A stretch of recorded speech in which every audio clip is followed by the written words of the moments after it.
Throw away.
everyone, and welcome to our April Open Space Advisory Committee meeting.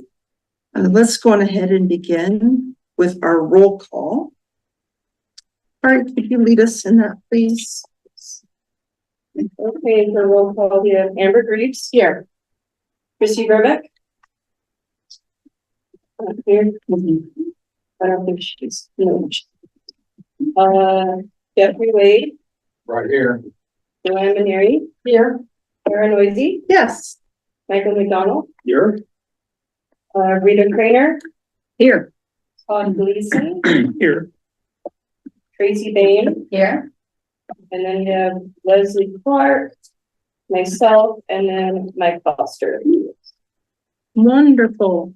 Okay, everyone's had a chance to look at the agenda, but are there any motions to amend it in any way, make any edits? I'm not seeing any, so let's go ahead and proceed. So next on our agenda is public comment. So for those in the room, as well as online, this is an opportunity where our committee will entertain thoughts, ideas from anyone who's tuning in. And it's a 5-minute opportunity for residents to present an issue that they want us to consider as a committee that could eventually make it onto another agenda item. This is not a discussion, but it is still 5 minutes of opportunity to present a topic. So with that, is there anyone in the room that has public comment? How about online, Kari? No one's. Okay, let's go ahead and move on to our OSAC discussion items. First up, we have staff updates.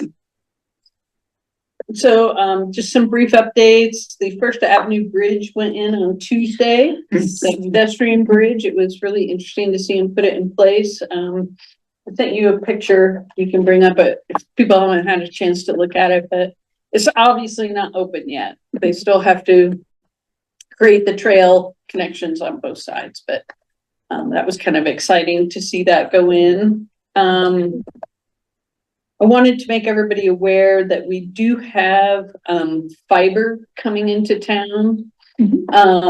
And they are going to be accessing open space to run the fiber behind property lines in the open space all through Rock Creek. So you will see some trenching right up against the homeowner's fence line.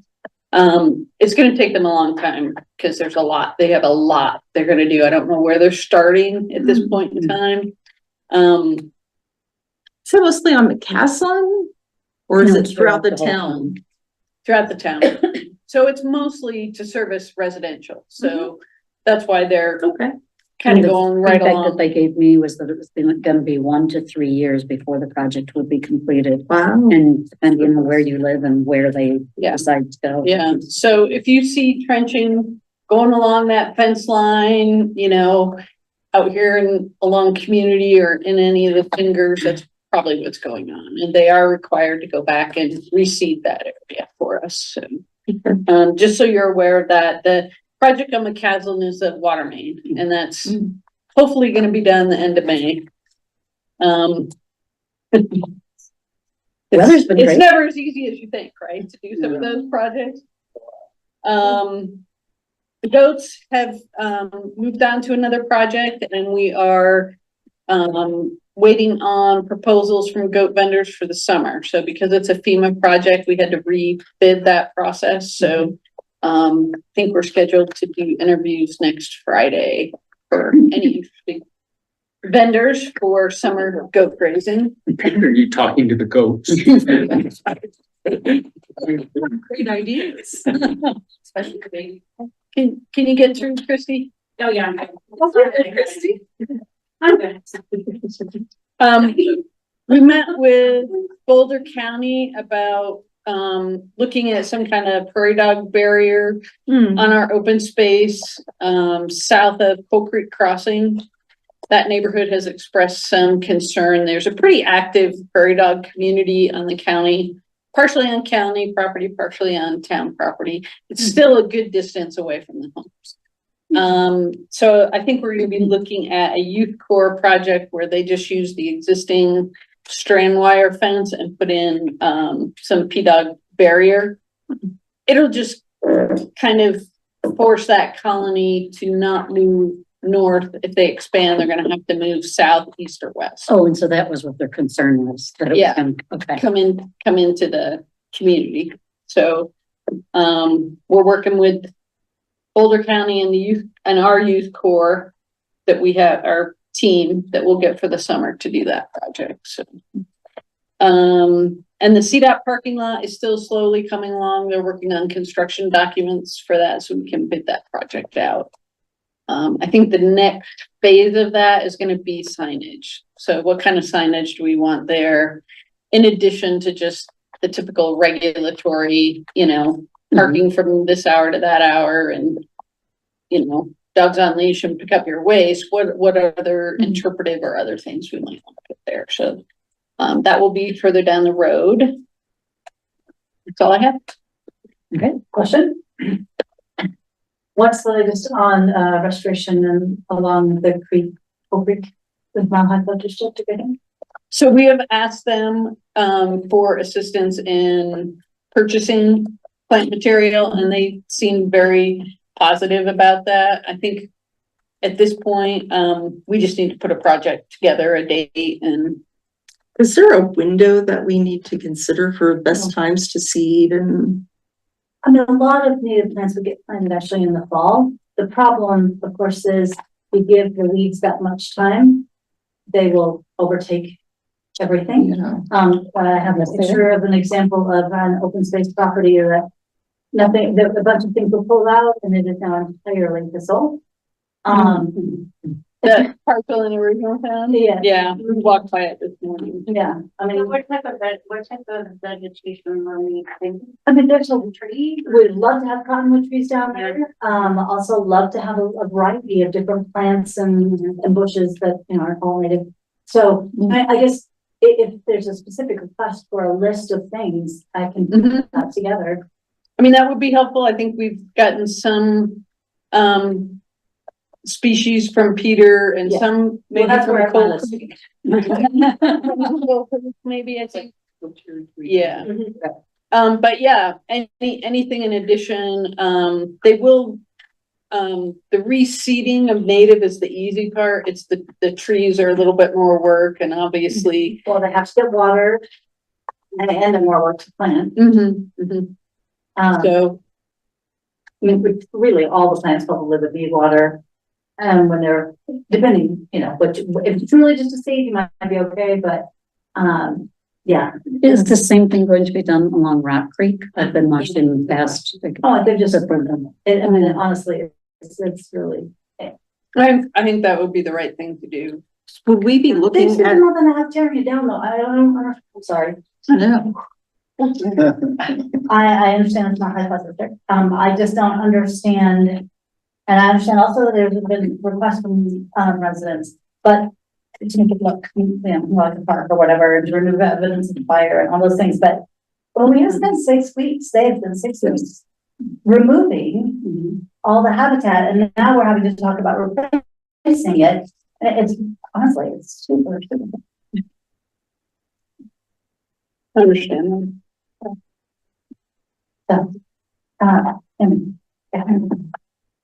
And, I think we should look at both locations though. Yeah, I agree. And it won't be one and done. I mean, we'll have to probably do a little bit every year, but.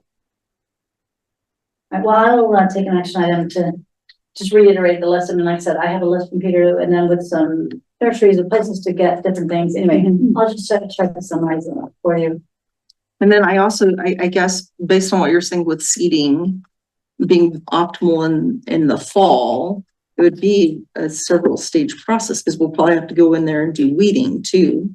Well, Right. I think probably. You gotta do something before then, or you're gonna have weeds sitting. So, There are some areas that we can get in there with equipment and kind of remove that mechanically, the weeds.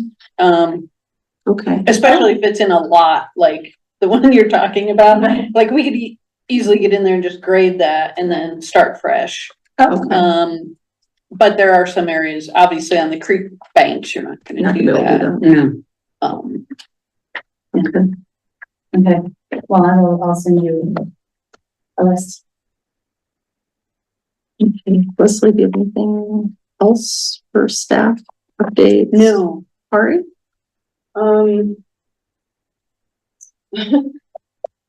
A lot of program updates, so I just want to give a heads up on, since we're in April and May is gonna be right around the quarter as well. So we have the one that's coming up is the Owl Prowl, which is gonna be this Friday. So just a reminder for people who want to sign up. There's still a few spots open for that. That's this Friday at the Community Park Basketball Courts from 7:15 p.m. to 8:15 p.m. And Peter will be leading that one, so that's a really good one to go see some wildlife around town. The next one I have is the last one is nature journaling, so that one's going to be on the 19th of April, which is a Saturday from 10 a.m. to noon. And meeting here first, or? That's at Ormond Road. Okay. Trailhead. So again, I encourage people to join that one as well. It's a really fun one to participate in. Let's see. Arbor Day is coming up on the 26th of April. That'll be 10 a.m. to noon. I just wanted to know in terms of, because OSAC is having a booth, we were talking about like what things to have at the booth. So we were talking about maps and getting the public to engage in the map, and I bought like little stickies on, maybe the question we asked them is like, where are the properties that you like to recreate in and things like that, to kind of see like where a lot of attention is focused, where a lot of use is focused in town.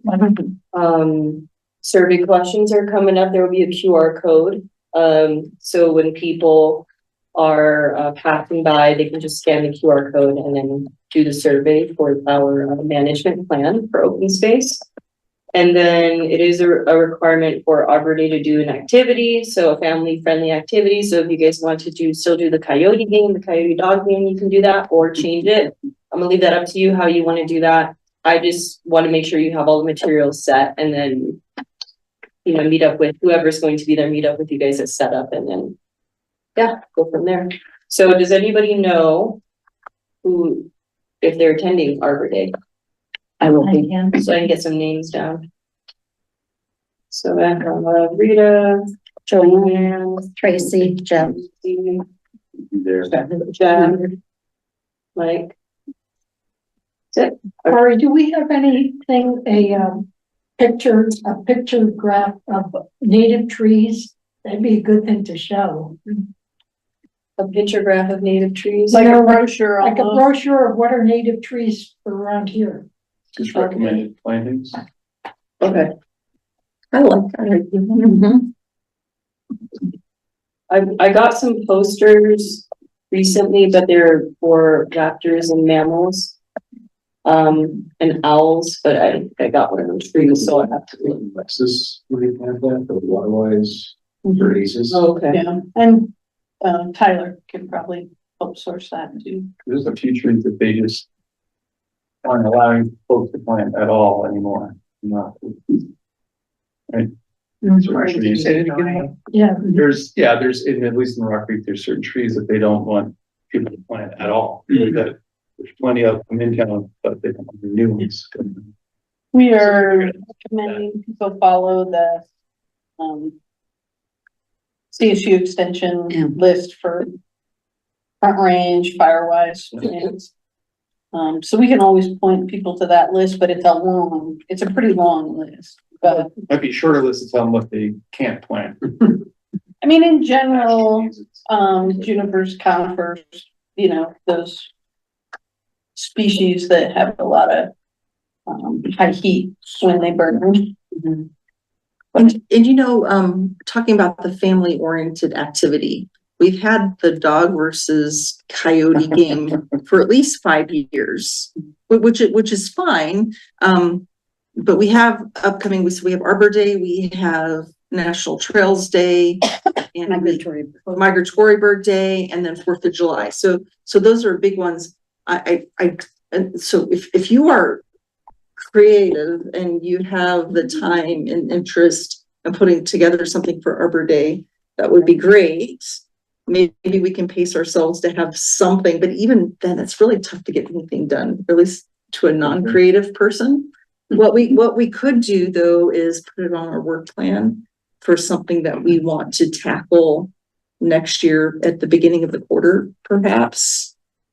But I don't want to stifle anyone's innovative ideas. So if you have something, that's great. I have a suggestion, maybe not for this next get together, but like a raptor identification or something, because I have a hard time looking at these pictures, and maybe we could just leverage something that Peter has for That would be raptor awesome. identification. Because I sent you a picture Like- earlier this week. I think it's a Cooper's hawk. I don't know. Yeah, Cooper's hawk or Right. red tail hawk. I mean, we do have. What do we understand? There was the prairie bird identification little booklet, right? But didn't we had a raptor flyer as well? I ordered raptor brochures, owls. Yeah, Raptors of the West. I ordered more for the events. Okay. So we have We that. can turn that We into a have game. maybe have an activity where people match the name with the picture. Yeah, that could be something simple, We could even do that. even native. It doesn't have to be, rapid. Things about prairie dogs or what's around here with local. It could be something so simple. I was just thinking Arbor Day with the trees, but yeah. And I had an idea about, maybe a true false quiz and this to promote our rodenticide ideas, like, is Roundup harmful to bees? True or false? Soap, vinegar, and salt are good alternatives for weed management. And they would all be true, so you're reinforcing good ideas to people. I like that. Yeah. Let's take what you're reading and make it happen. Let's Great see. idea. Yeah, but to have something that where we can,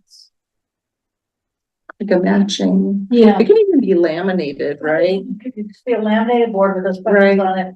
The people could, Yeah. And it could be a piece of paper that's laminated and the answers are on the back. It's not a huge production at all. But does this one have a laminator that? I think so. I don't. If not, I mean, you just go Somebody has to one. the FedEx place or, one of those. It can even be in those like little slide sheets. Oh, yeah. oh, that's true. Yeah. I mean, it's not. And then you can put it on a tripod board. Work on it, I'll get 5 questions. I like that. Mhm.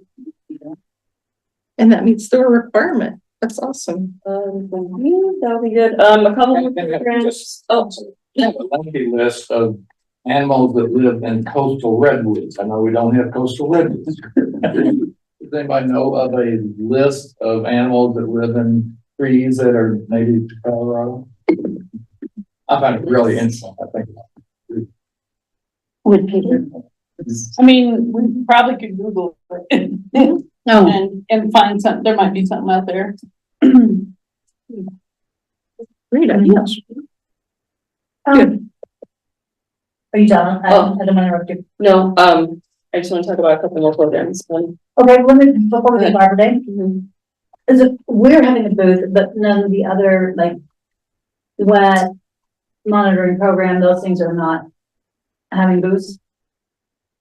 Not that I know of, no. Well, I mean, Peter contacted you about a booth for the monitoring programs and he never heard back. That's not, for Arbor Day? And I That's what- wonder if he contacted, Allison or Michaela, because I was in charge of the list or anything. Okay. That's I'll not my event. No, I mean, we've got for my Arbor Day National Trail I Day. mean, they can always share a booth with you guys. I mean, we could just like put more Take table, another table. put another I table. have a nice sign for, join our monitoring programs. It's for both. So I can bring that. If we want. Sounds like I mean, yeah, I think that makes Okay. it easy. That is very easy because Peter's not available on Arbor Day. Oh, So I'll do both. And then he's gonna have to do both at National Trails Day and World Migratory Bird Day because I'm not available. So, we'll just do it. CPW. Okay. Okay, perfect. I'll bring my signage. Another program I have is, just a reminder on May 4th. And I know Leslie, you're gonna have to update someone for the fishing clinic. Yeah, I talked to Matt about it today, so we'll have an item in the digest. And where will that be and when? So it's gonna be a kids fishing clinic, so it's meant for kids, but it also encourages, like, according to CPW, right, state, when you're 16 enough, you need a fishing license. So we still encourage like kids from however young they can be, to up to 17 to attend. It's just they're 16, 17, they need a license. It's gonna be taught by CPW officers and then myself. And it's gonna be at Purple Park from 9 a.m. to noon on May 4th, which is a Sunday, I believe. Didn't you say you're stocking? It's gonna, yeah, so it's gonna be stocked. CPW and I made an arrangement to get it stocked. It's gonna be stocked probably a week before, then you give me an exact date, because it depends on the hatchery. Don't tell anybody. Hush, hush, kids. So, it'll be stocked with trouts, 8 to 10 inches size trout. And it's gonna be like a fishing derby, so there will be stations, like 4 stations, for example, where they teach you how to set up your rod, how to, cast, things like that. And, This is purple. is at Purple Park, and it's in Pond 5 technically, so the corner of Pitkin and Rock Creek, that right over there. Okay. Yeah, there's that. So I just don't have an exact date of when they'll stop, but it's gonna be usually a week before the date, so it gives them time to kind of adjust and acclimate to the water. And then, you'll probably see a truck if you're around there, And so they did all the testing and all that to make sure Yeah. that Purple Park is It's viable. It's not, they're only putting 200 fish in there, so it's gonna be enough fish for the derby, but probably not enough fish to live there. sustain a population. Yeah. We'll That's see. so sad. No, they can take it home. Irrigation water. Oh, they can keep it and cook it and whatever. You can put it on the walls. And eventually are gonna fish. Or it- I would think so, yeah. Interesting to see if we have fish that make it through, Yeah. so, but it's not, we're not stocking it to the extent that we're gonna have a big fish die off if it doesn't work out to be a great habitat for them. This was just tested like by their, they had a biologist come out and then the officer came out just to see which one of the ponds had enough air, like oxygen levels, things like that. And they felt like it was appropriate for the clinic, but it's not like to sustain longevity. Yeah. Hey, just a thought on the license thing. Is it possible to have somebody on site that could issue a license if somebody shows up? Since Yeah, if somebody shows I think up. your phone, No, I'm just thinking of somebody showing up, not knowing that and being like, oh, now what do I do? Kind of thing, you right? can, because parents are gonna show up with their kids, right? And parents can assist the kids or grandparents. But if they're actively fishing themselves with their own rod, that's when they require a license. But you can buy a license at like a day license or a year license, however you want, at REI, Walmart, some sporting goods store. so if they're using the CPW equipment, they don't need a license? No, they need it, They need it. because it's a state. I mean, I've It's a purchased state them law. before. I know you can buy them at other places, but if Yeah. they show up not knowing that they Yeah. have a license. We'll try and do some communication. Well, I put that QR on. code or something like that. I put that on the, Phone and- in the description. Yeah. I put it on there, like, to specify, like, if you're 16, so you need a license. It's on the description. But kids are, they don't worry about that, so. You're 16, you know. Yeah. That's. And then the last thing on my items here, is a pollinator gardens, project. So we have 2 volunteer projects coming up on May 10th, which is a Saturday, because we're trying to go around Mother's Day here, and then May 13th, which is a Tuesday. And it's gonna be from 10 a.m. to 1:30 p.m. at Purple Park. So we have those 2 certified pollinator beds there on Rock Creek. So we did a couple projects last year with Youth Corps volunteers, like Rita was there and everything. So we're continuing that to just keep developing the natives over there and, you know, pulling any weeds, so garden work and everything. So just kind of That was 10 to 12, you said? 10 to 1:30. What were the 2 dates? May 13th? May 10th and May 13th. Saturday and Tuesday. So we have 1 weekend day, 1 weekday. That's with Friends of Coal Creek. So same group. And then a shout out to Wet Wildlife Encouragement Team for picking up trash at Coal Creek and Original Town. They picked up 55 pounds of trash after the high winds. So thank you guys. Yeah. That was a lot. Yeah. Do the events go out in the newsletter too? If you were signed up to get the emails from the towns to hear all these For all events? these programs? Yes. If you're signed up for the pros one, they send out a monthly newsletter that. Yeah. Someone told me. That's it. Well, except for it moves right into your next topic, which is National Trails. Oh. It just happens to be a separate item, Yeah. but, how was the planning for National Trails Day? So I was telling this to Leslie the other week, so National Trails Day, a lot of vendors, not a lot, several of them didn't respond back to like the invitation email, and then when I followed up on them, it was like, it got lost, everybody's busy. Mm. And there's like, I forgot to respond, is it too late, can I, because the deadline was end of March that I set it to show an interest and to turn in the participation form. So I had some latecomers and some people are still trying to find the people, you know, that they need to like hold a booth and everything. So right now we have, I think, 9 vendors confirmed. And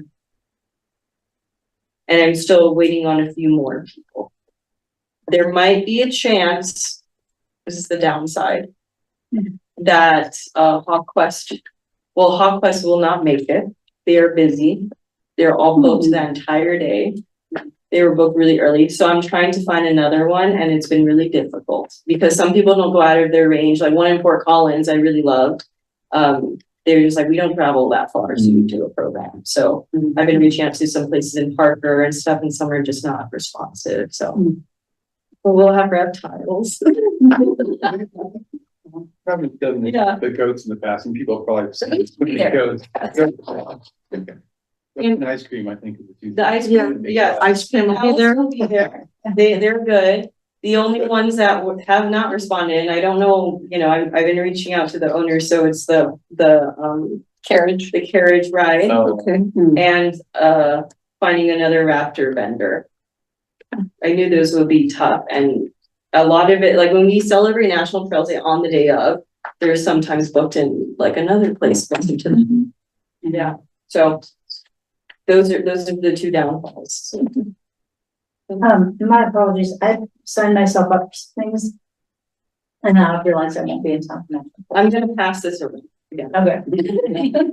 The hard stuff. Yeah. I wonder, Change my status. do you know if HawkQuest has a video or something? I know it's not the same thing, but to maybe play some of what HawkQuest does. To play during the event? Yeah. How can What would we do? No, I'm saying like if someone had a recording of it on a YouTube channel or something, hook it up if we have power, which I think we do have. I think it might be difficult to show it Yeah. because it's outside Yeah. unless we have a big Yeah. monitor, Usually but you we have don't. tents, but Mm. Yeah.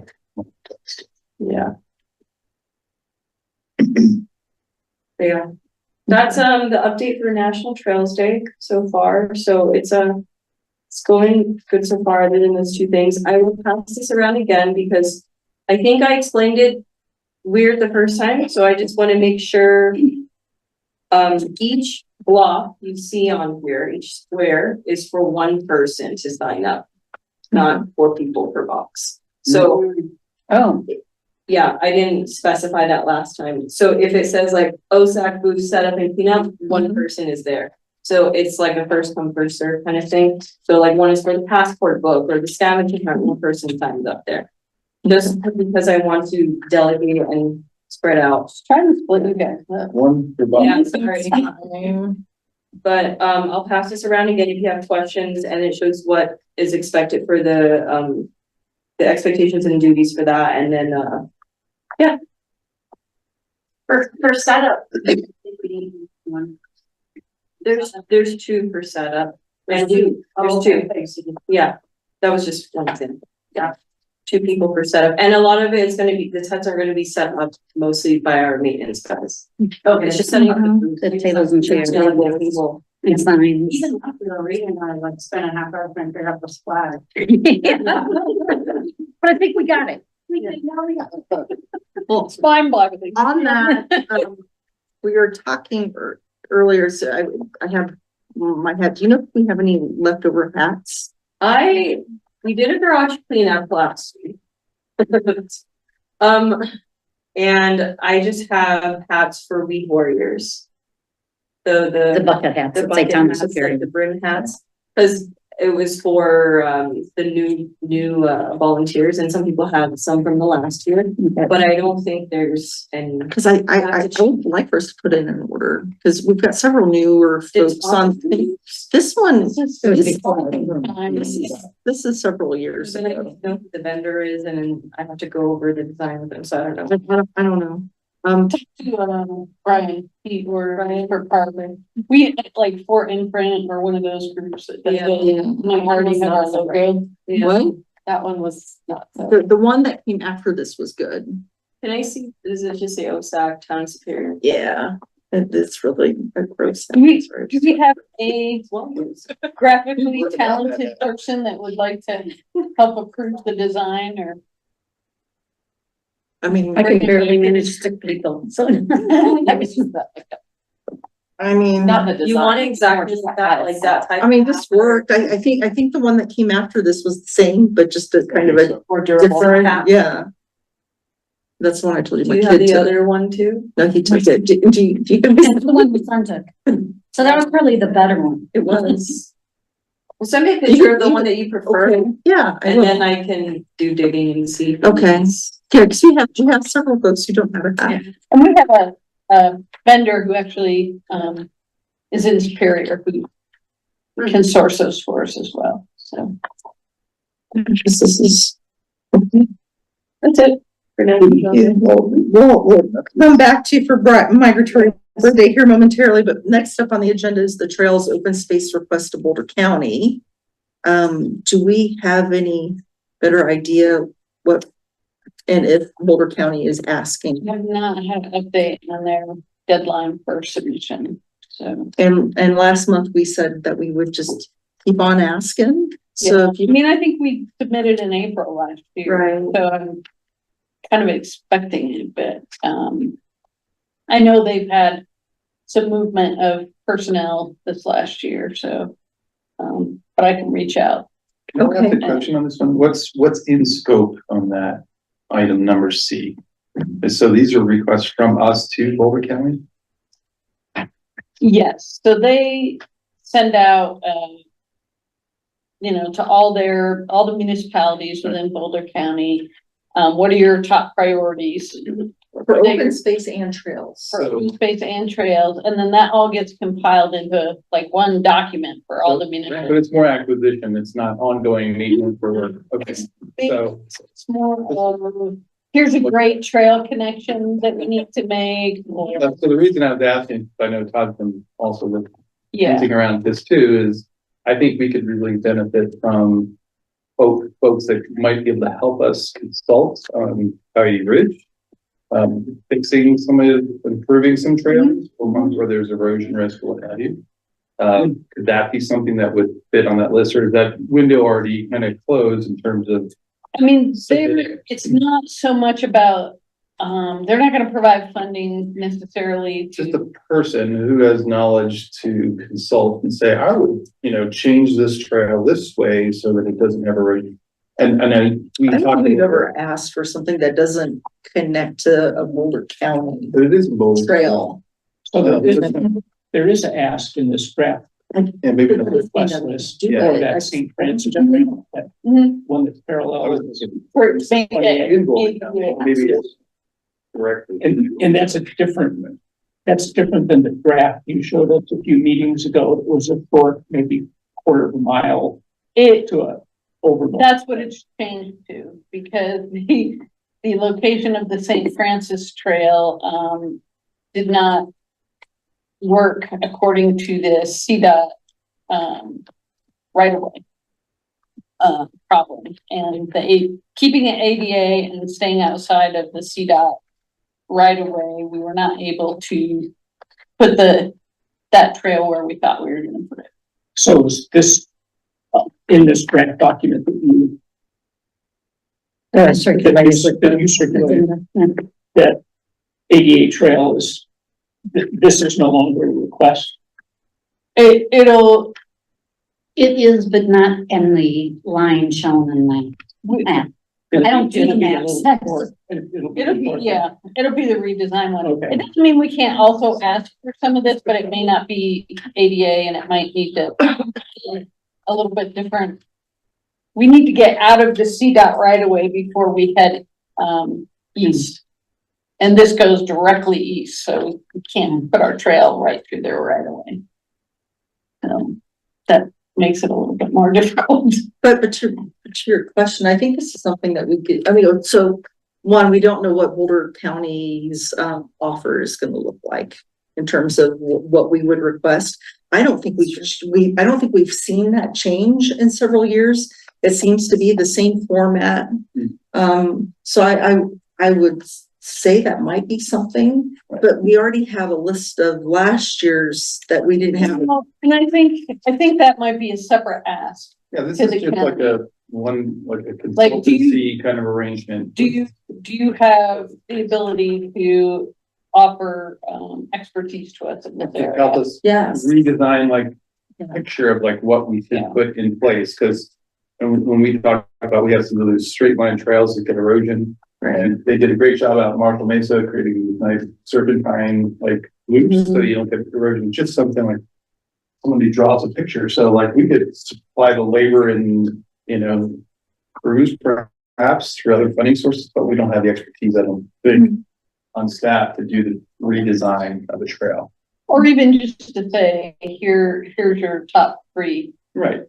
From a safety perspective or whatever else, here's the top three areas we think you should address, and then the town can actually hire a consultant to do the design. Yeah, and for the last meeting, we said with Coyote Ridge, we'd like to start sketching out a rough plan so that we can anticipate funding needs or whatever we need. I think in this case, we would need someone to help us perhaps redesign some of the trails, come up with a sketch, and then we would know what we're dealing with, and we could resource it appropriately to people and funding. I'm not saying it's a higher priority than other things, I'm just saying it should be on the list, I think. Something. Well, and I do think that's part of the Coyote Ridge Master Plan. That's one of the recommendations that came out of there.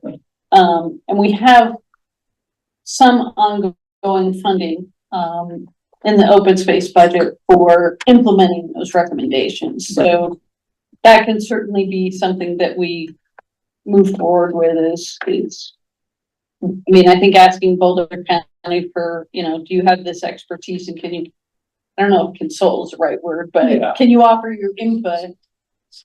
Yeah, and Does Boulder County Open Space have a trail designer on staff?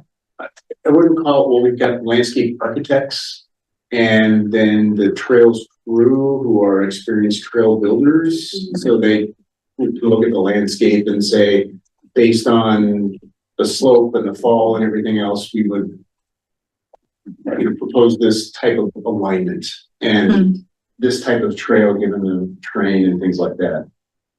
I think it would just be, I mean, I've just seen them do a great job in Boulder County, right? And that's why I thought that, like, we're in Boulder County. It seems to make sense. Like, knock on the door, like, hello, can you help us? Instead of like going out to somebody who doesn't even live in Boulder County, perhaps. I mean, I think it's a good thing to ask. And I can ask the guys. Oh, that'd be cool. I thought I was kind of looking over at you a little bit. Synergy. Even worth pursuing, or, Right. we do have ability to hire. as well. It's always nice when you can spend your money on the build Right. and design. Keep it in the county. Okay, so Right. for now, for this agenda item, let's go ahead and carry it over to our May agenda. I don't imagine, even if you were to get it this, for the remainder of this month, I doubt you would have that quick of a turn. You know, like, they'll give us, So let's talk about this in May, and we look forward to seeing what you can find out from those subject matter experts. Okay, Barry, you had enough of a break. Let's talk about World Migratory Birthday. So, I'll pass the sheet around again for that, just in case people schedule change, and then this will be the last one. It needs to be finalized. Again, one space on here is one person, one name per space. So if you don't like what you signed up for last time, cross your name out and sign up in another. and this is Position. May 17th. May 17th is World Migratory Birthday, which is a Saturday, from 9 to noon at Purple Park. Vendors were more responsive for this one, which I'm surprised about, I guess. We have 15 vendors, confirmed. And I'm gonna cap it at that, because some of them are new that I haven't worked with, or I got contacts from other people. So I wanna see how the dynamic is gonna go for this specific event.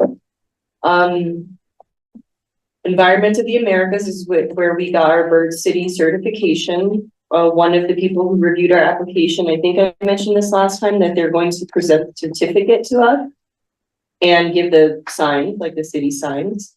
So we need, having a council member to accept it. And they're gonna do like a whole speech and what it's about and, all that jazz, and then present it, and yeah, it's way more formal. And where is the sign gonna go? You told me and I can't remember. We haven't decided. Oh no, Leslie mentioned that it was next to the Arbor Day sign. Well, we have Arbor Day, Tree City USA signs. Mhm. We could put them on the same post, Yeah. or not. It might make sense to put them, typically they put them at entryways into the municipality somewhere to Mhm. recognize that, but, that's as far as we've gotten, where we're gonna. How many, do we know how I many? think there's two. I think that's pretty typical. I think two, yeah, and then he just wants to make sure there's someone there he can give this certificate to. So I didn't know who, so we said council members, and Peter wants to say a few words because he played a big role in this as well. However that might look like. So once I have, And that's 9 to 12. Once I have the jobs down, and then I can plan out a schedule basically of like, hey, when is the announcement gonna happen? When is the bird walk? What time that's starting and things like that. I just need to map all that out since we have, and then a vendor map as well. So I'll send everything to OSAC when it's all solidified. This event, Say it again? this event. Saturday, May 17th, 9 to noon, Purple Park. A lot of stuff going on. That's good. This is our busy time. Anything else on migratory birthday team?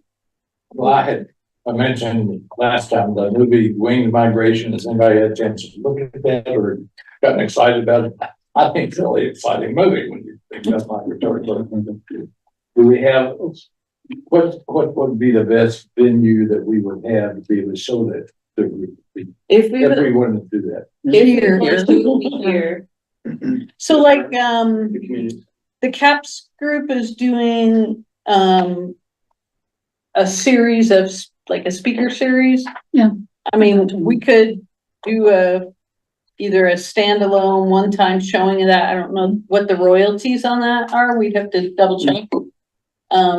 What we have to do for a public showing, or if it's publicly available, but we can look into that. If that doesn't work, there's always the option of having like a QR code at our table to refer people to go to it, to watch it. Cause I don't know where it streams. I didn't check, be like, you have to purchase this, or. What's the name of it again? I Tom? Yeah, know there's still royalties. What? Migration. It's good. Wings All of, right. Winged migration. It's a Winged migration. They go have a bonfire. Yeah, from 300. Okay. that's for probably, Usual use. Yes. Yeah, but We can all watch it, but yeah, and no, you're right. we'll, I'm sure we'll find public that out. access would require. Yeah. Okay. For other things for migratory bird, I know it's at the bottom of our agenda about the activity. Mhm. Did you guys want to discuss that? Or so wait till the end? Because I don't think we decided anything last time. Is this the same as what we were talking about before with the That, new activities, just in The game, general, but you could. I come back to like what I was saying before with the birds, like match the name of the bird with the picture. Yeah. I If mean, you we have wanna enough use that. time to do something, and I think that would be appropriate for such an event. if it works for that, that's fine. Yeah, it just needs to fit the theme. So if we decide on the raptors, a bird one, then it'll work for that as well. Yeah, it could be migratory bird for the raptors. Okay. Okay. Yeah, varieties of each. Well, that brings us to item E on the agenda. But we didn't approve the 2024 trails, the open space request to Boulder County. You're using the 2024. Are we gonna wait until May since they haven't formally? We don't know what it looks like yet. Yeah. Okay. We moved that tonight. Yeah. Should be Yeah, alright. so E, open space management plan. And So, I can give a little bit of an update. Carter's made a lot of progress on the survey, and I think that's getting pretty close to being ready, which will be nice. You know, the idea would be to have it open from Arbor Day through National Trails Day, maybe a week after National Trails Day, so we can promote it throughout that period. So that's great news. I've been working on helping with categorizing our properties, doing some history when we acquired it, how many acres, how we've traditionally managed it. And then we'll get into what's there, like what's the description of that? What is the, you know, ecological makeup of that property?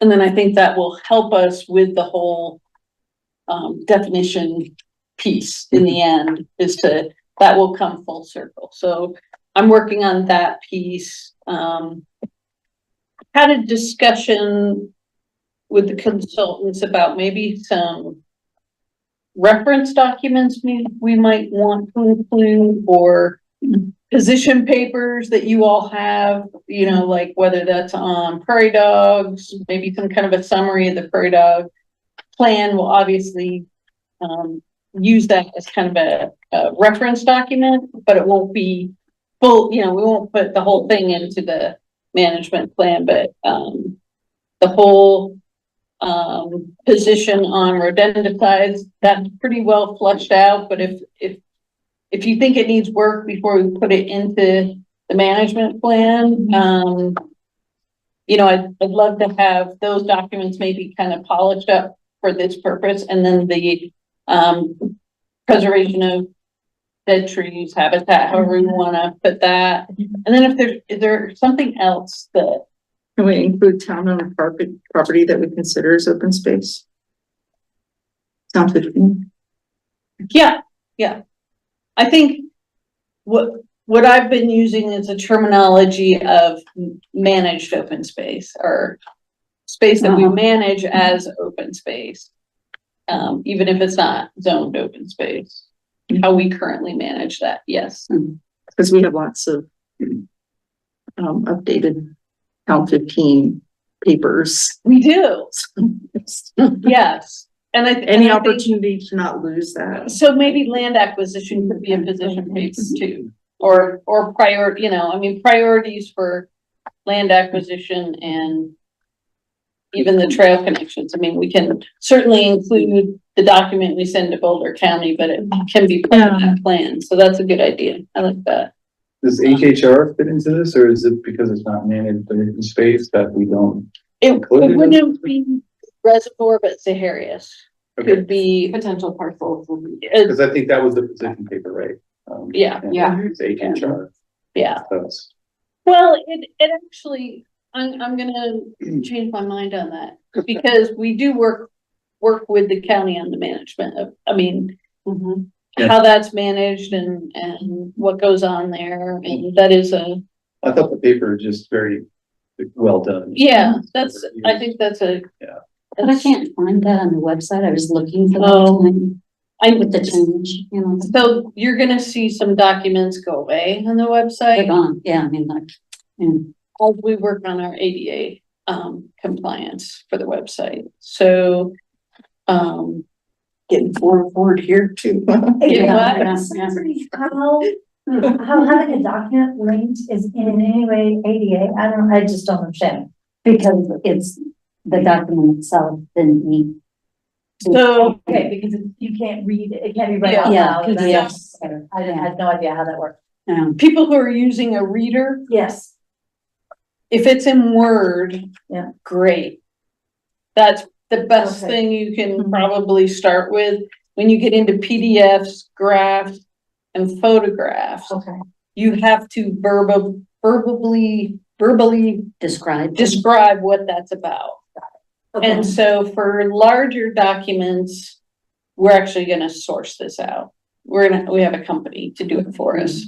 I'm sorry, yes, to convert them. For smaller documents, we're all getting trained, starting next week on how to do that.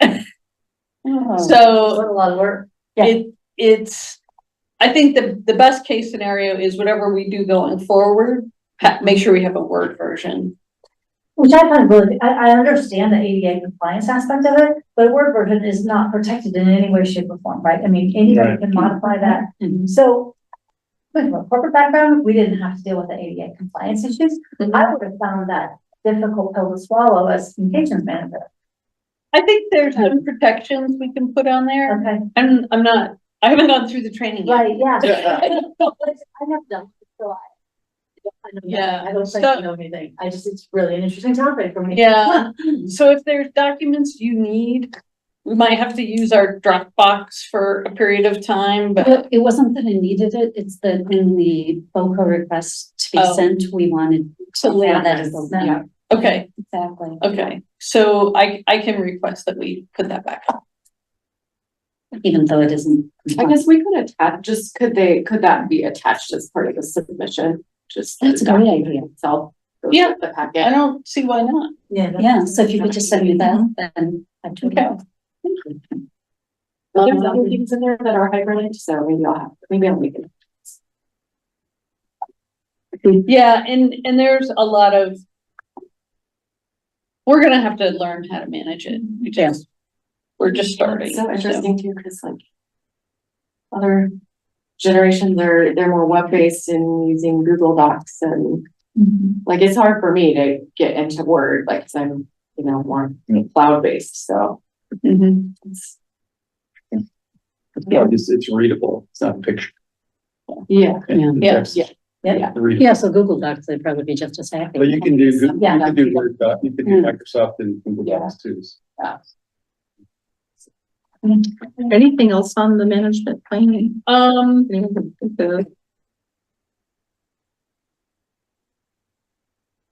mean, I'm meeting with them again next Wednesday during the day, so we took them around and toured some sites just so they got a visual. Okay. So, and Rebecca went with us, which she's the representative from Smith Environmental. That did the HHR. She does have some preliminary mapping of wetlands. Which we don't, yeah, which we don't have.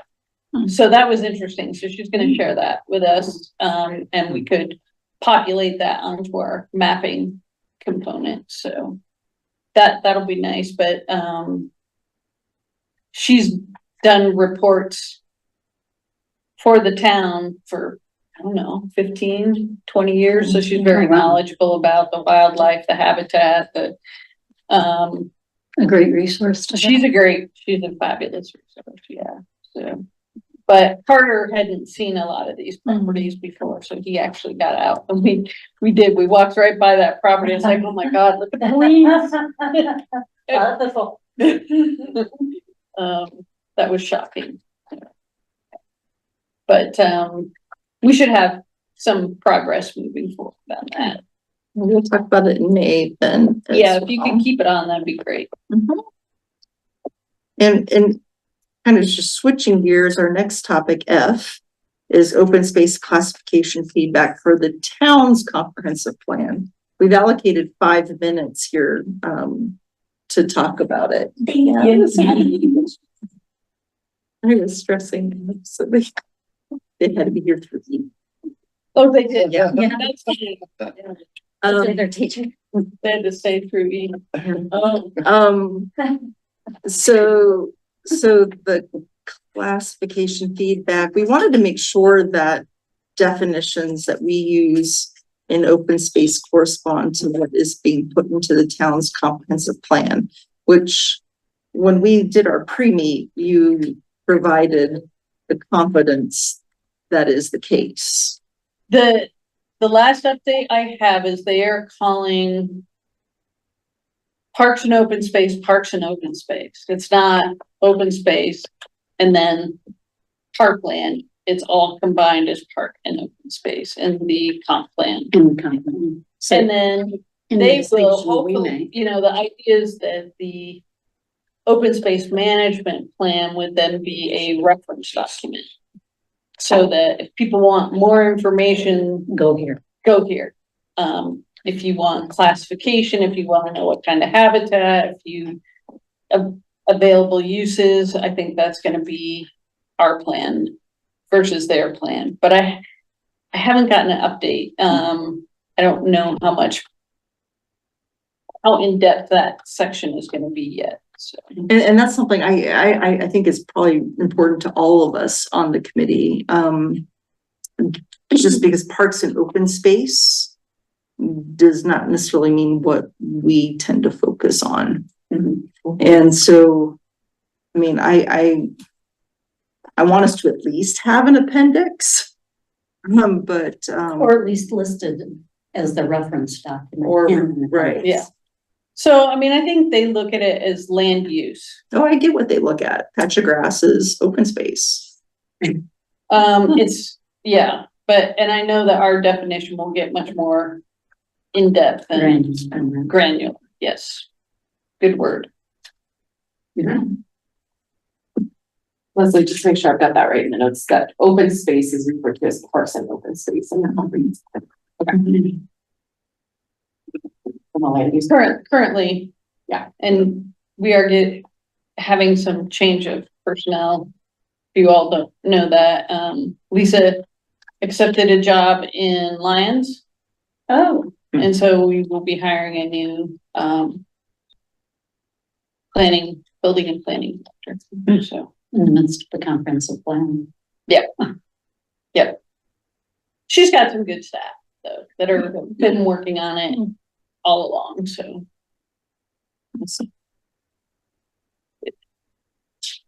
I don't have anything else to say on that. So our feedback, just for the notes, is again, We will feed into the town's comprehensive Yeah. plan in some capacity when it comes to definitions, whether it be in terms of reference. What would be really groovy is if we just had a whole page or so in the plan. Was there any discussion of like color coding a map that showed like of these different, not overcomplicated things, but like if you're talking about park versus open space, or you could have it color coded on the map so people can get a visual understanding of what that means. We've talked about that and we're working in that direction, but it gets very complicated Yeah. because of the funding that's associated with what is called open space, gets funded through the open space tax. But there's a lot of area that we manage as open space that is really what we call class 1 and is supported through our landscape fee, that monthly fee you pay. So, for example, Coyote Ridge is open space. Right. That is funded through. So I'm a little leery with that because I don't want to confuse people more than they're already confused about what dollars support what property. Yeah, I didn't think. But from a funding management standpoint, perspective, is- like managed open space, Yeah. yeah, Yeah, cause I we're, know there's a whole list that we talked about last time of the Yeah. different names and yeah. It variations. shouldn't be as complicated as it is. Yeah, But yeah, it's the areas that we received as part of the Rock Creek development. So all the finger areas. Yeah. And all the park parcels that are really native, we don't mow and we call it open space, but it's really was part of that initial development that was transferred to the town. And so that is supported through the landscape fee. So it's like. All right. More than you wanted to I know. didn't think of it from a funding. I know. I think it was just like, how was it used? What would be classified as? How's it used? How's it managed? Hey Leslie, can you remind me how the open space tax is assessed? It's a sales tax. It's, yeah, to Awesome. 3%. And it's, vehicle building, there's like 3 components. You probably know more than I do there, what feeds into it, but yeah. Mhm. Thanks. We'll keep this on the Yeah, agenda that for, would be for next great. month, obviously. And so the next item G, naming trails. This is an idea that the team came up last month, and I don't expect for us to have any, finality to this, other than it hopefully will be a future topic in following meetings. But something we've talked about for some time, naming all of the trails that we have throughout the town. So we have 10 minutes allotted to this. I'm just curious to know your thoughts on how we start this project. What are you thinking? I'd like to know if the town has a naming protocol for things. We don't, They but we typically do. need to. Yeah. Okay. Well, There are about a dozen named trails. I thought after last meeting, I thought maybe I'm going to say that at this meeting, but there are signs now on the. There's a lot of finding. There's finding. Yeah, there are.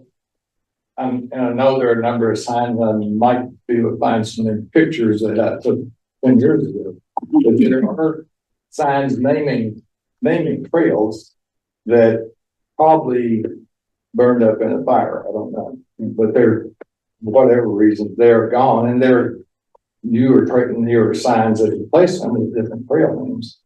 Well, that's because Leslie's been doing the project of doing the signage and updating it. Wayfinding and making them all consistent. But those are mostly interior paved sidewalk kind of things. Yes. Like, Bike. this topic came to my mind when I think of Coyote Ridge again, because we own it, and there's, as far as I know, there's one trail that's named, and the other ones are like A, B, and C, or 1, 2, and 3, or whatever. This one they are. around. The St. Francis Trail is the only one that has a name, and I don't. We have no idea why. But, Yeah. but We you know, need to make up a story to go behind that that. seems like that would be, right, the opportunity, because there's lots of trails that don't have any names Yeah. owned by the town, as opposed to, pavement that's already named. I think we should take a look at what is named. Right, what's a gap? Makes sense to see a map, what's named, what's not. Yeah. If there's any pattern whatsoever, so that we can, because some of them are gonna be regional trails that run through our town, some of them are going to be within our boundaries. And do we have any patterns across any of that? And then try to determine what a pattern might be that we wanted to follow, and then maybe start naming, but I don't feel like we should just pick a trail and name it. I would say, I think it's good to understand the history behind it first, because I think we mentioned this last time that some trails are named after a certain person, or, a person who played a significant role in the community, or it was dedicated to someone. I remember at Boulder County, I think we did like a trail naming thing a couple seasons ago where it was a public engagement where they had to vote. What property was that? It was a new property that. So he's moving, Central Prairie, top of, 387. Okay, Yeah, it was a property we were cleaning up, and then I remember there was a history about like, what was the history of this property, and let's dive into that. And then when they narrowed it down to, let's say, 3 names, that's when they wanted to involve the public and say, what is your vote? So, yeah. It really comes down, moving in the direction of moving away from using people's names as to get away from kind of the white settler. Yeah. It's more of the indigenous. Exactly, and look at the trails from more of a nature's perspective, whether species that are negative to that particular part of Boulder County or native to Boulder County, so you're not naming after Weston Clark. Yeah. Most municipalities have a naming policy that Yeah. traditionally you stay away from people's names because that gets very personal and very controversial. Unless they like donated a huge, Millions of, yeah. yeah, something like that. And I like the idea of having like a theme, like, okay, so for Coyote Ridge, maybe you come up with a theme of name, maybe it's, you know, plants for birds or whatever people come up with, and then you're consistent through the I just whole have area. one request, no invasive weed things. I agree. Okay. We do.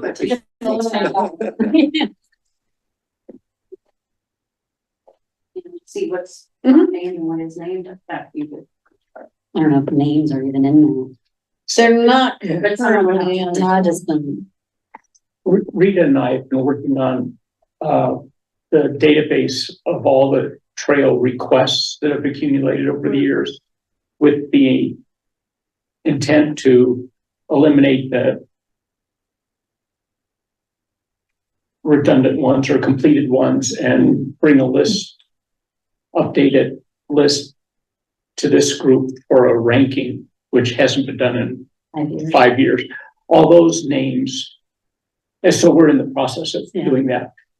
but they're letters. But they're And sometimes coded there's by a name, but most of the time. letters. Yeah. And the intent was never for them necessarily to be named. They were coded alphabetically to help prioritize the order in which they would be built, constructed. Oh, I didn't know that. I assume they were. And in the order all the that they were history, coded. all of the information that's in there is Ryan Welch's work. Yeah, but we've talked about him. And he did a tremendous amount of work. I hate, I have to pull together everything that he did and whatnot. Well, who wants to come back with this next month with a listing of some of the names? We're gonna get, since we're talking trails already. Yeah. And I really like your idea, Mike, of Coyote Ridge, because that is a parcel that is open space and where the others could be confused with parks, perhaps. Absolutely. Right. And similar to how we went through the naming of Vista Corridor through this committee, where we had some committee input. Oh, actually, no, we didn't. That was just committee. I mean, this might be something that. So other than Rock Creek Trail and Oak Creek Trail, are there other named? US 36 bike Yes. road. And Yes, Vista Well, the Boulder County trails are named, Mhm. but are. Vista Corridor is Through town, no? The I 36 I bike made a list last week at home. I don't have it with me, but I can shoot Would you- that out. So everybody else. Mhm. Trail names I found. Okay. St. Francis, by the way, some guy took a picture of it and said that he named it, put it online, said he named it St. Francis. Okay. Which I would just always curious have how no many idea, but it's up for grabs.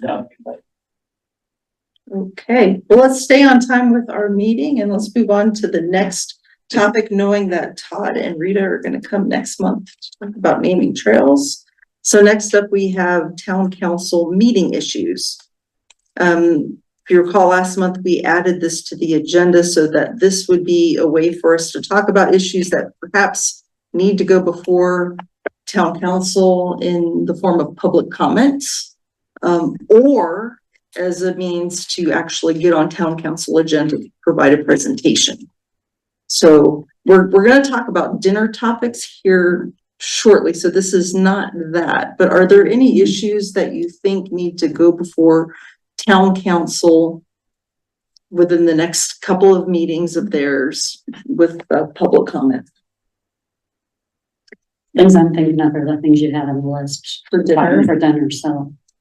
Yeah, I'm saying, if it weren't for dinner, I would probably say yes, but I think we're gonna have the opportunity to talk. And that's just next Monday, correct? Unfortunately. Yeah. Okay. Let's keep it on the agenda. Yeah. Okay. Nothing. And let's move on to the rodenticide campaign plan policy recommendation. So. How can you put that presentation? All right, so I've been working with Kevin. That's what Kevin's doing the work.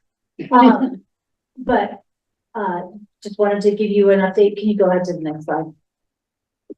So the overall plan, is we will have 4 mentions in the Post newsletter, in February, April, June, and September, about rodenticides and the, need to avoid them. 3 mentions in the Sentinel. First one already came out. We'll have another in May and August. And then he is going to have his team do 2 standalone social media posts, 1 in June and 1 in late September, all related to a topic. So I've given him some ideas, positioning options there, just, how to maybe position it in different ways to keep it fresh for people. But I don't know exactly how he'll do it. The first post was pretty straightforward, just sort of a recapture of the article that we had, or the positioning plan that we put together. So I can send this out to you guys. Okay. I'll send you that. So yeah, if you can go to the next slide. This is just how it appeared in the Sentinel. Learn how to save and manage pests, and there is a web page on the Superior website, so that's good. And then the next slide is from the Post newsletter. Yes, that's awesome. Yeah. But it all happened very painlessly, so thank you, Leslie, for getting into. You put the information together. I did also have a chance to talk directly with our pest vendor. Oh, yes. For the town. What they are doing is they are researching the cost they're gonna keep these boxes. And they're gonna put a sticker on them that says, no poisonous bait on it. Oh, So we know that. And then what they're gonna put in there is, right now, they're doing the sticky pads, which are not the best, but not, The sticky pads. it's not poison. At least, and it's contained, it won't, the animal has to go in there to get stuck. They are looking at a product that is really just birth control. That's what it is. Huh, that's pretty cool. So, what we don't have yet is the cost on that, but I think that is kind of the end goal. I think from my perspective is, so it will be population control versus it's not gonna kill that animal. That animal just will never reproduce. So it neuters or stays them, so to speak? It basically is, they just took a, milk thing. Yeah, but you gotta keep taking those. well, they'll keep, Yeah. in theory, they'll keep eating it. Oh, they have to keep coming back. Yeah. I'm not, This is a thing with like wild horses in the West too. Yeah. And a proposed solution versus rounding them up and corralling them and keeping them out of areas, yeah. Interesting. Yeah, so it's a big herd management. And then successful. Administered differently. That's by injection. Exactly. Same with mosquitoes. For the spray. Yeah. But yeah, herd management, it's really a big issue in the West, the populations have overtaken their. and there might be outbreaks where we actually need to trap. And And- honestly, I think trapping is kinder than the sticky pads. Yeah. It's just, we can't do it to on The scale. the scale we need to. Yeah. We had a huge outbreak over at, Grasso Park in the old historical old- buildings. So, they're managing, they've got it under control, but yeah. That does happen. Occasionally we'll get kind of a huge surge in population that needs to be taken care of. So, and that one we had to get on top of because of the Didn't have a historical lot of building. feral cats. Right? There are some raptors in the area, so.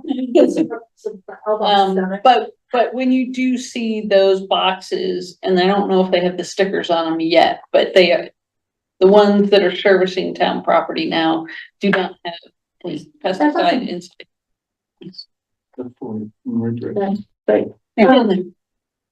And I have a second article that I wrote for Friends of Pole Creek on rodenticides that should run in the next week or two, in case it's been slammed, but it's a follow-up article to the first one, designed to describe how we work with the town and our involvement both through WET and OSAC, and then presenting this plan to the town council and working with the communications team. So that is scheduled to come out shortly. Good stuff. Is that, through like social media? It'll be on their blog post, and then Their blog post. yeah, and then we will do some social media posts about it as well. Okay. I just want to say thank you. This has been great, and I love the plan moving forward. I needed something to communicate with a wonderful, very receptive neighbor in my area, in my neighborhood, and I needed a reference to provide, and I found the information from the February Pros newsletter. And it was very successful and like very positive, and encourage people to utilize these resources when having like open communication with neighbors. I think that most people, including myself, like I used to look at those black boxes and like my brain didn't register, what was happening. I think just building the awareness goes a long way, and I think people are receptive to it. So and this is very timely, very. I think it's one of those areas people just never thought about. Exactly. Well, 2 years ago, I wouldn't have been able to articulate this either.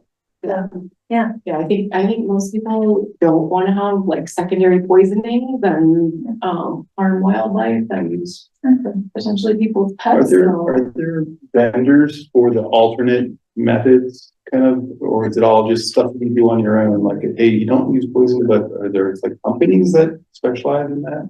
I mean, there are some that seem to do more natural things. You do have to watch pretty carefully because everybody will position it. They'll all say, oh, it's harmless. But I mean, in the end, it's more humane to literally just use a little snap trap than to put out rodenticide. Yeah. Because that animal just dies, right? As opposed to going out and spreading it the rodenticide amongst many other critters. So that is probably choice number one. You can obviously get a live trap and move the animal. Right. The law in the state of Colorado is not completely clear about how far you can move the said mouse. It's safe to move the mouse on your property, but of course that's not really what most people do. If you have a barn and you're willing to put it out in the barn, or whatever, that's fine. But in the end, reality speaking, it's not pretty, but just a snap trap is probably as good as we're gonna get. Yeah, if you have a small problem, that's kind of what you can do. The reason I was thinking too is like, not to belabor this point, but if there's somebody who's a vendor that we could have at one of our events to promote awareness, like sitting at the table and like, there's better ways to get rid of these things than, I don't know. I have a vendor who works in a house next door to me, and they had squirrels in their roof. And what he did was get the squirrels out, right? He had a one-way gate kind of thing. Once they got out, they couldn't get back in. And then he closed it up. So I don't know, I mean, that was a pretty good plan, right? I don't know. Babies, but yeah. Well, Yeah. they watched for that. Yeah. He was very cognizant of that. So I could call them and just see if they're. I mean, because I think some of it is property management. You know, I mean, what are you doing to attract the animal to your property? Yes. And I think there's a lot of good information on that as well. Yeah, and the article and all the links do have a lot of information on both natural ways, putting out cinnamon or this, that, or the other, but she's right. I mean, the number one thing people need to be doing is not putting out food sources for them, making it easy for them to get into your eaves or easy to get into your basement or, Putting your wood pile right up next to or house, yeah. your. All those kinds of things attract little rodents. So people are careful. Did we consider the communication to property management companies that deal with our commercial spaces in town? Like the Safeway Center and Town Center. I would love to see us do that. I don't know what the complications are around it. I mean, We could possibly work with the chamber. okay. Oh, that's a good. As a group, they'd be more receptive to hear from. I think so. I think that might be an avenue that's more friendly approach. That's interesting. Yeah. I'll talk to Stephanie. There are boxes around the Safeway that. Oh, I walk by them. I can't see it. yeah, it's like teasing. Yeah, but a voluntary approach would be great. Yeah. Leslie, will you be able to get back to us regarding that cost estimate so that we could talk within OSAC about, not suggesting we set aside budget to subsidize such a thing, but possibly, I mean, I think I'd be really interested to hear what that birth control product costs and how we might be able to assist with that. I have no concept of what that cost might be, and the guy who was putting out the guy I found doing the work, he didn't know either, but he was gonna find out. But it's a product that exists. It exists. He knew it exists. He knows that it's used in some areas. Their company can source it. He just didn't know like our contract with them, how that would impact. I know there's some farms and animal sanctuaries that use that control rodents like around their animals too. There was that feral cats. Yeah. My daughter's cats. Yeah.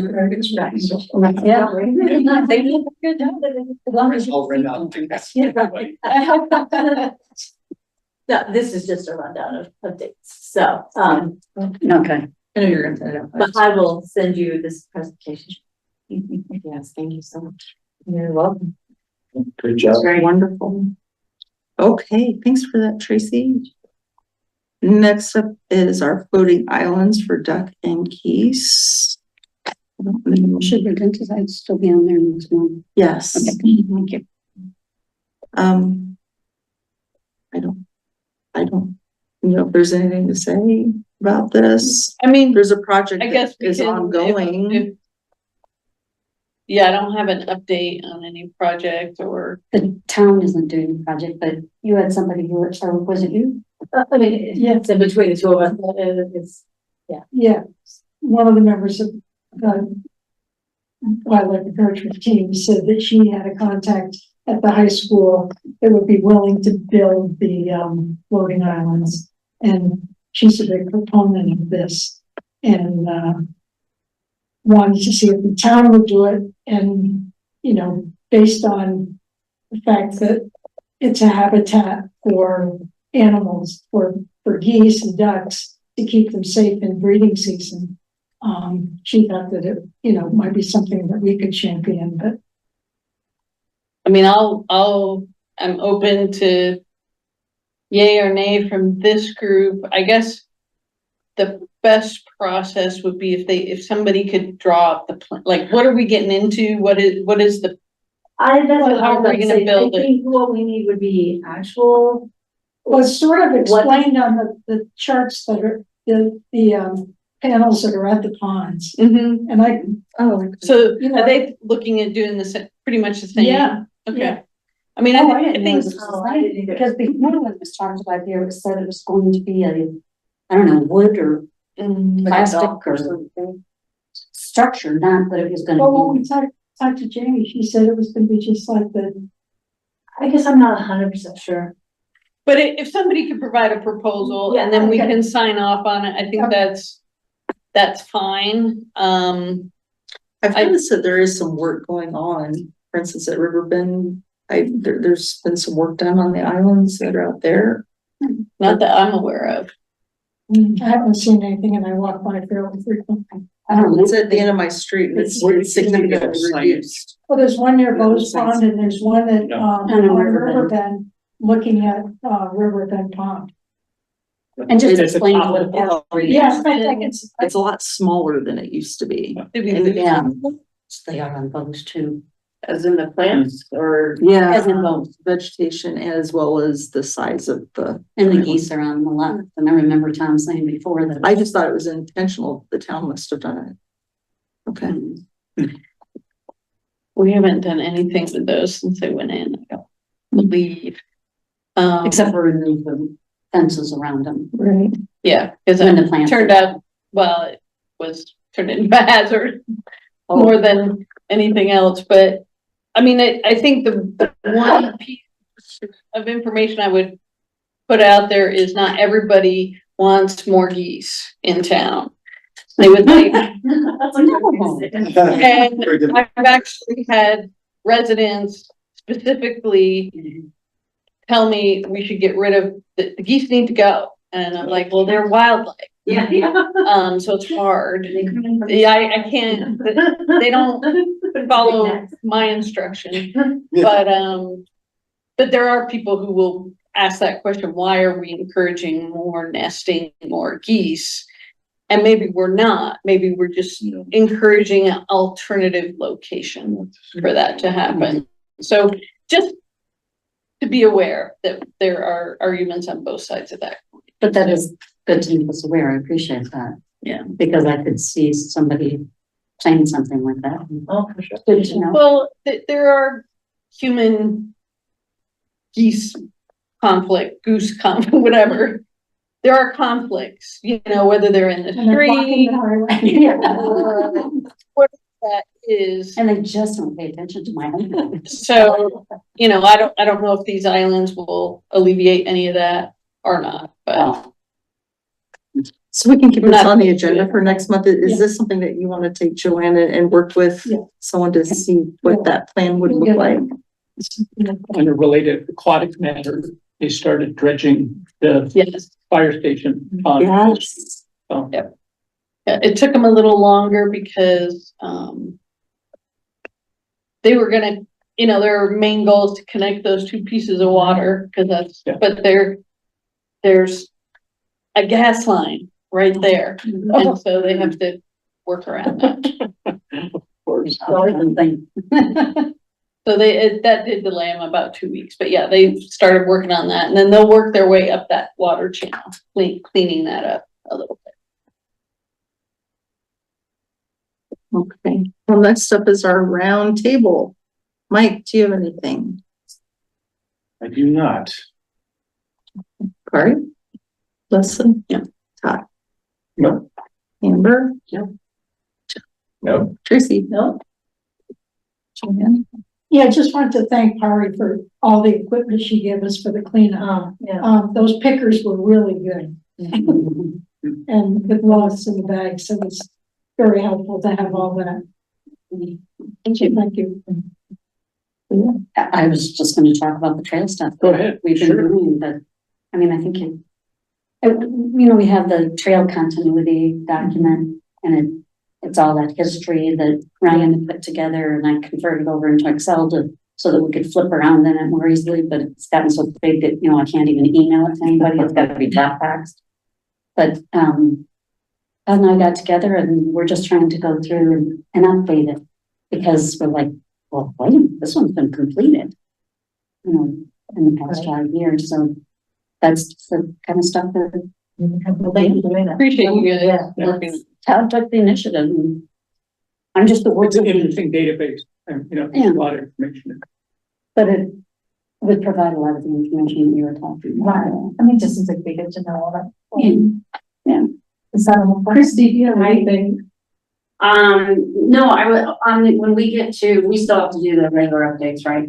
Yes. Okay, I was just thinking maybe we could chat for 5 seconds about that suggestion that was made by one of the residents around the platform for birdies, you know? See, just what would we need to do to make a recommendation on something like that? And I thought it was really Any updates on the fire, not a memorial site? I have not been able to go. I've been So terribly. you're saying not the memorial?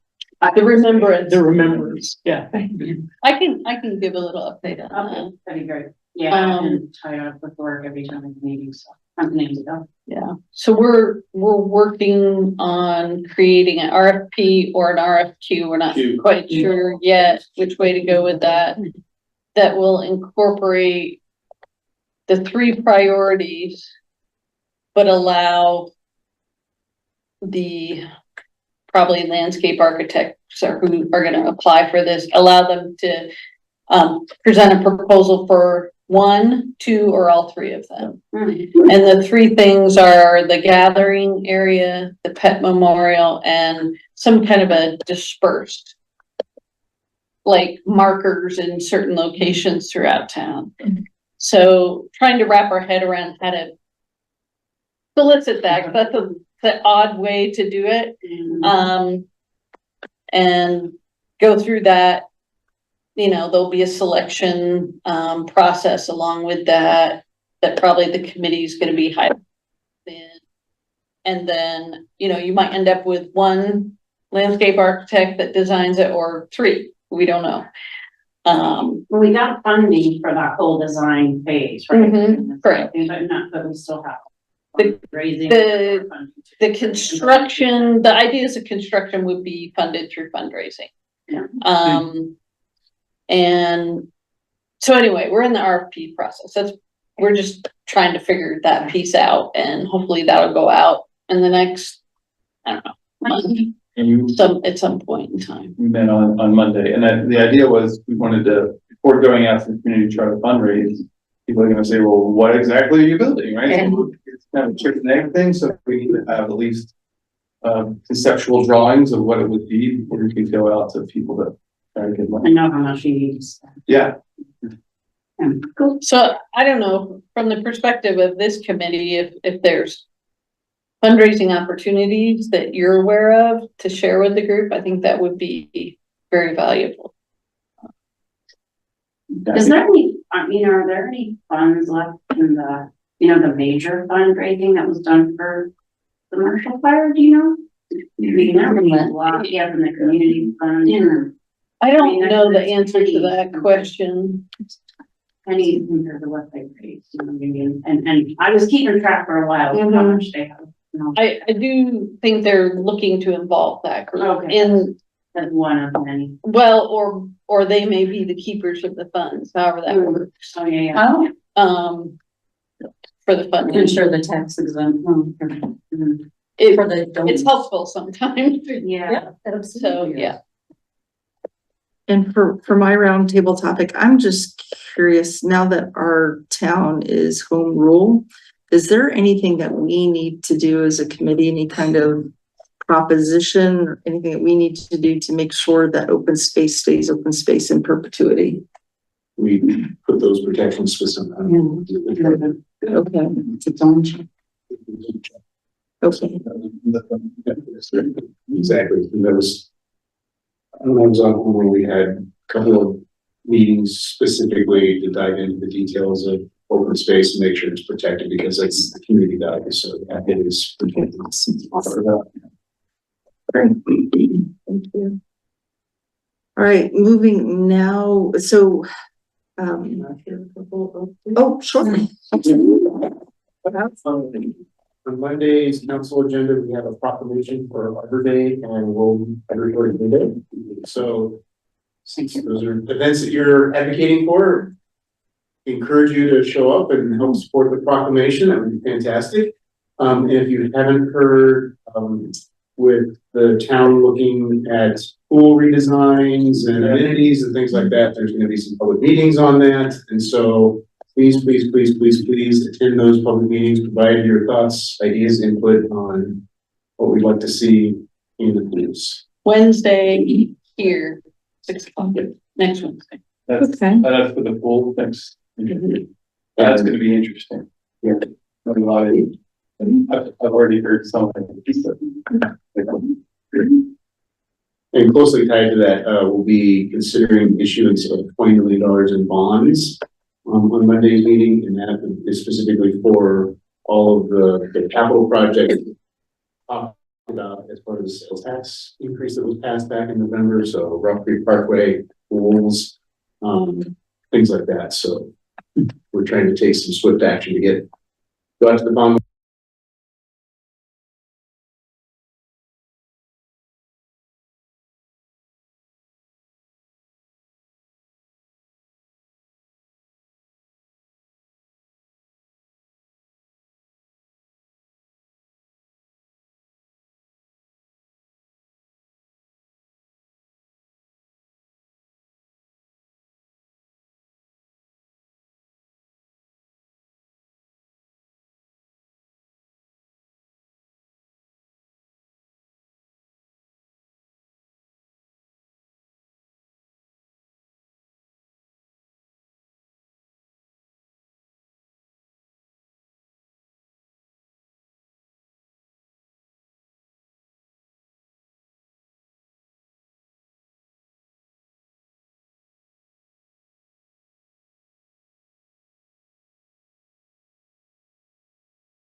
But I thought that they said in the last 5, or was it 10 years, there had been three accidents at that intersection that had any kind of physical injury, and none of them required even hospitalization. Yeah, there are not many accidents. Which is wonderful. We are, from a traffic standpoint, a very safe town, which is why we actually don't qualify for a lot of the Dr. Cog grants for road improvements, because we just don't have the safety issues involving vehicles. The roundabout's actually not going to cost $1 million. It's closer to $450,000 because we went with the lower cost modified design. So we're eliminating a lot of the concrete and stuff like that. I still think that's $450,000, but could be better spent. I know it's already been voted on. I'm just curious, and how does this, because last year, progress on Rock Creek Parkway only went as far as Indiana. It didn't go all the way to Colton. And that we just approved that design contract back in February, and designs will be coming back this summer. The next discussion will be, when do we start that construction? So that won't be this year.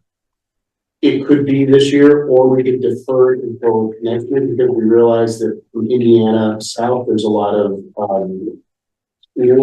traffic, and we want to minimize impact during the school year. So the staging of when that construction is going to start, we're going to be in conversation with Brandon, the public works director, and the contractor around the best time to do that, because again, we want to try to minimize the impact and instruct the kids off. Yeah. Do you have anything else? That's it. Okay. So now we can move on to The staff updates, but there is an update on the agenda, so we so do we have any reminders, Rita, for this next month? Any dates that we haven't been talking about?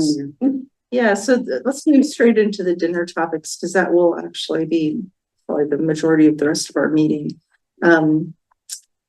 So our dinner is on Monday, at 6 o'clock at the town hall.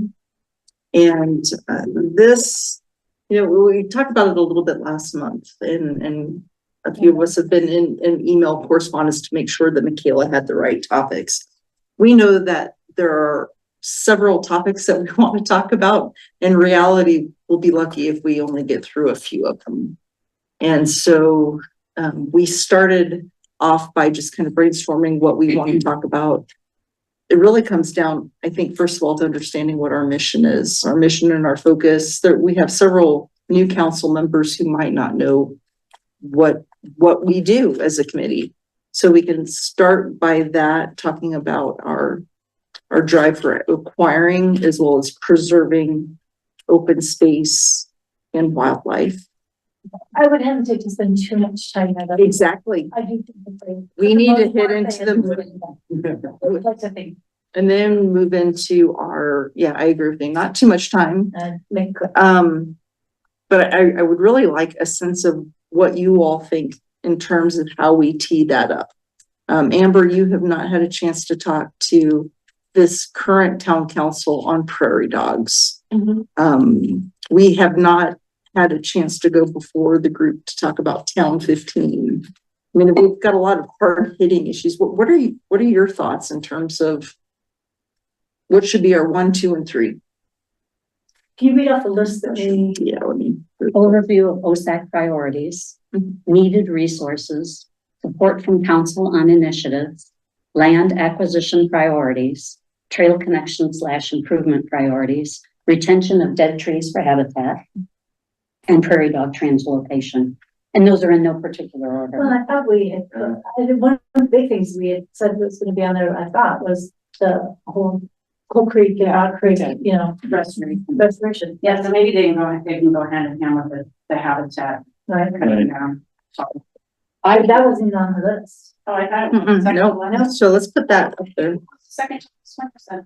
The second to last one, retention of dead trees for habitat. Okay, that's what I said.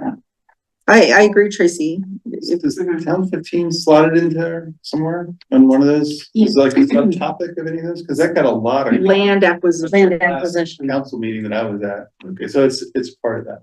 Well, in our mind it was, but we can put it, But it really isn't land acquisition, right? No, it's No, it's not acquisition. It's zoning. it's a zoning issue. Like people but who if they live in that rezone- area said, we keep asking them the same question. Mhm. And that they're still, they could potentially building housing there. Yeah. So our angle is the zoning. Right. It's already acquired. But We if know it does that. get rezoned, then open space has to commit the resources from the open space fund to reimburse the town for what they paid for. That's the one Yeah. piece that, Yeah, I do remember that coming up. yeah. But I just felt like it got a lot of airtime from public comment at the last meetings. So Which in support of it being open space, right? Correct. and this really is Yeah, our. that's open space. I would modify that a little bit, not residential development. Not, There- yeah, there that's were- true, that's There true. were some residents that would support some sort of recreation type activity, whether that's like a rec, quote unquote rec center or a pool. Now granted, it's not the majority, but there's. But I would still defer to the But- 2021 plan where 450 people I said, know. keep it same. But no. Well, I don't wanna lose that fact. It was really not like, it has to be open space, it just cannot, we don't want to be housing. That's a good distinction, yeah. And I know you tease me on that. But I really don't know if the current town council thinks about that. The fact that just a few years ago, 450 people, Yeah. 450 people, not 60, that's changing a whole roundabout. 450 people said something. And to me, that means I think we're gonna put so much weight on discussing Town 15, then we also need to talk about Zaharias and the importance of the HHR and that whole property, going back to the HHR document.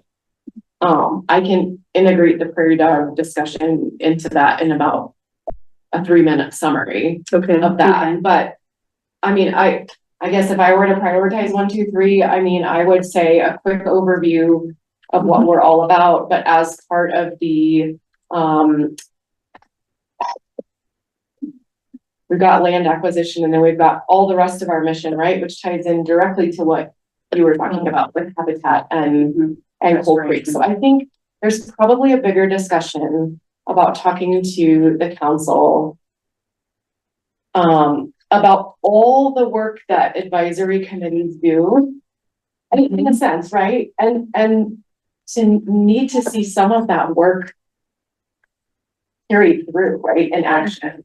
Like we provide that, there's a lot of volunteer hours across advisory committees and a lot of recommendations made. And yes, I know the distinction between advisory and serving on town council, but needing to see results.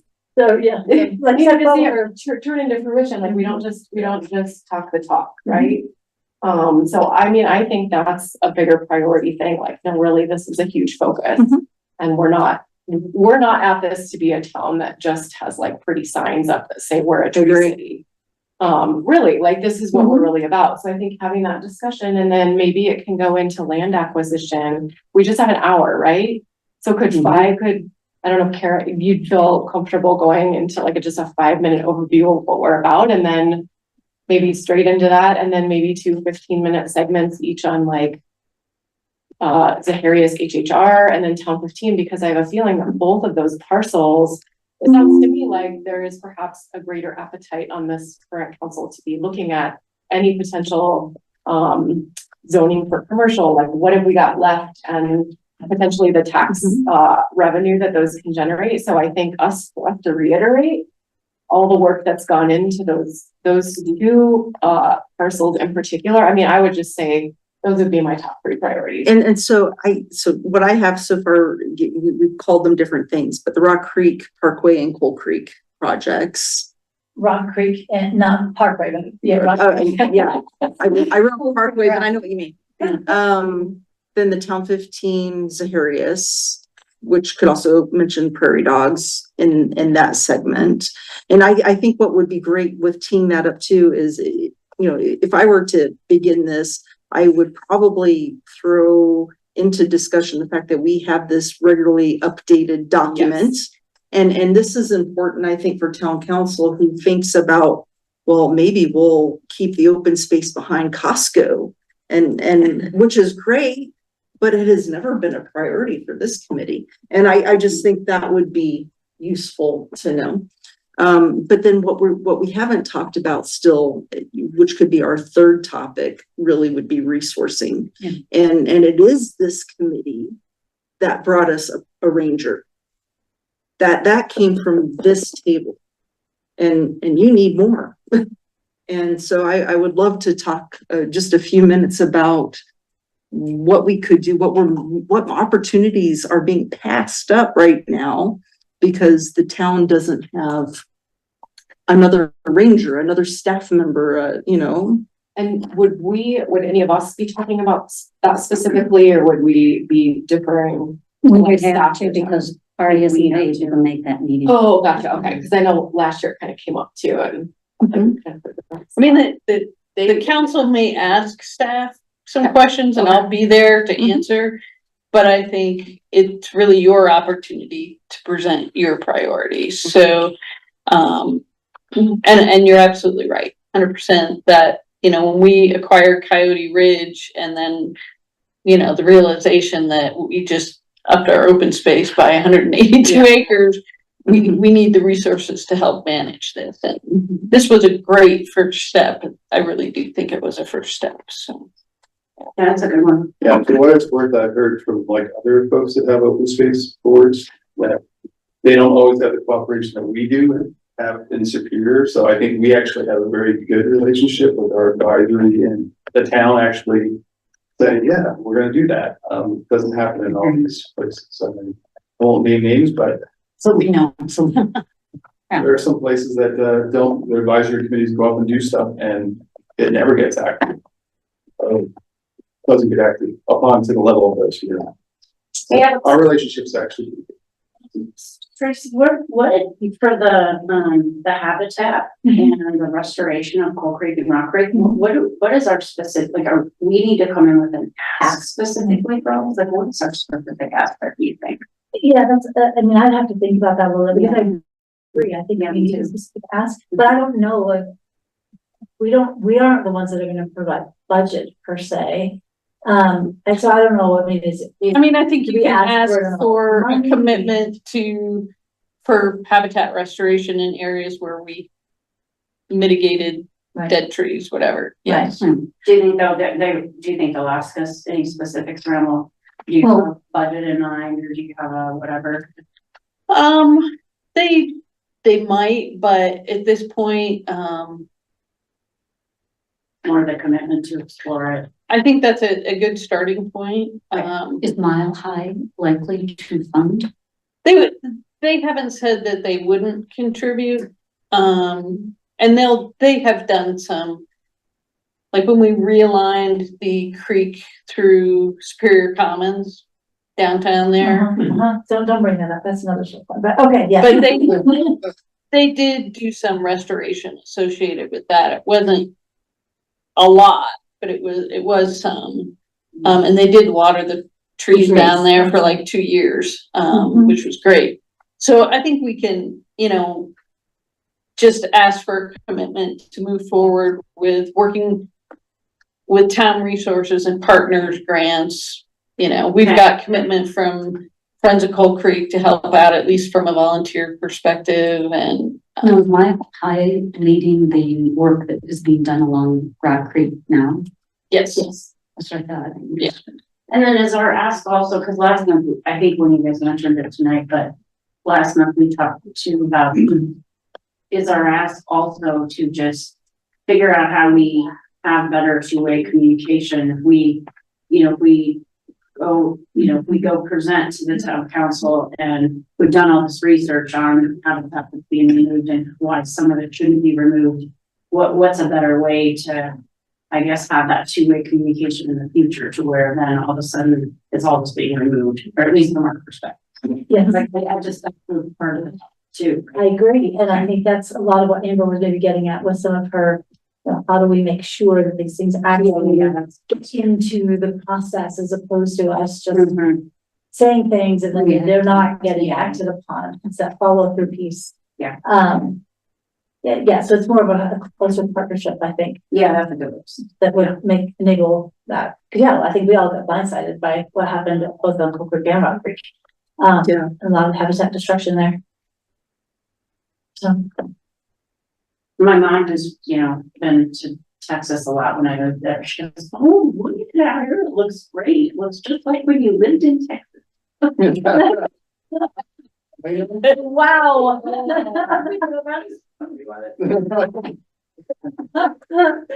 I certainly don't want to live in a place that looks like Texas. Do you guys remember what our top 2 priorities were for parcel acquisition? I know Zaharias.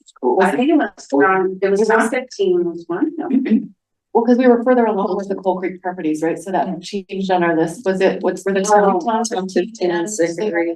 So maybe, The Coal Creek properties, which we still have. we still have one. Yeah, right. Yeah, I thought that was. So I think just putting that in the context too of like, hey, we have this list of priorities that we generate every year, right? And go through this process, because I remember a few years ago, I think there was a prospective board member who had said, well, I don't even know that there's any parcels left to acquire. And I was like, oh, let me tell you about the list. Yes. Well, that everybody knows that. That's one of the attachments, right? I'm looking at it now. It's different than what these attachments. Is there, remember the one we do rankings? Oh, okay. So different than the one that. And then the attachment, people may or may not see it. I mean, we can't count on the fact that everybody. No, I just thought that was one of the rank order. And just so everybody knows, we are queued up for that purchase of that 911 property in 2026. And Mile High Flood District continues to voice their support for paying the purchase price for the percentage in the floodplain, which is about 60%. So that's huge. Yeah. So if we think about the amount of time that we have for this dinner, I mean, realistically, what, we're gonna get started 5 minutes late or right on time? How does this usually go? If you guys get there early and get your plate of food and you're at the table, ready to talk at 5 till 6, that's really helpful. It doesn't mean that everybody else will be at the table. You will be. Yeah, and then I assume you guys need like a few minutes to get to the. That's for your meeting or no? Just hard stop at 7. Hard stop at 7, and we just walk up to the guys and. So, It's a public meeting. Yes. Zaharias was the top, Town 15 was second. Okay. And the Creek properties were third, but they were all close. And we, 7.48 and I- to 7.7. and I think that was largely based on the fact that the Coal Creek corridor Right, is near complete. right, exactly. Yeah. That was. But they were really close. I mean, the point spread in those was really very small. Probably not. This is maybe, No, I mean, it's less than 50 basis points from the high and the low, those three. when we talked about, well, so, I'm sorry, this is a bit of a, back to the restoration and all that sort of. Yeah. We had talked about doing show and tell of, sit side. Oh, Yes, and I think I could do that very quickly, right? Just show, Yes. sit side, talk about. Yeah, so they will have it'll be zoomed, they'll have the monitors up. Some members may have their back to it, so they'll have to flip around, but you could do it as show and tell. It's a nice way to. And maybe we can almost cue that up early. Yeah. So that yeah, we're ready to go.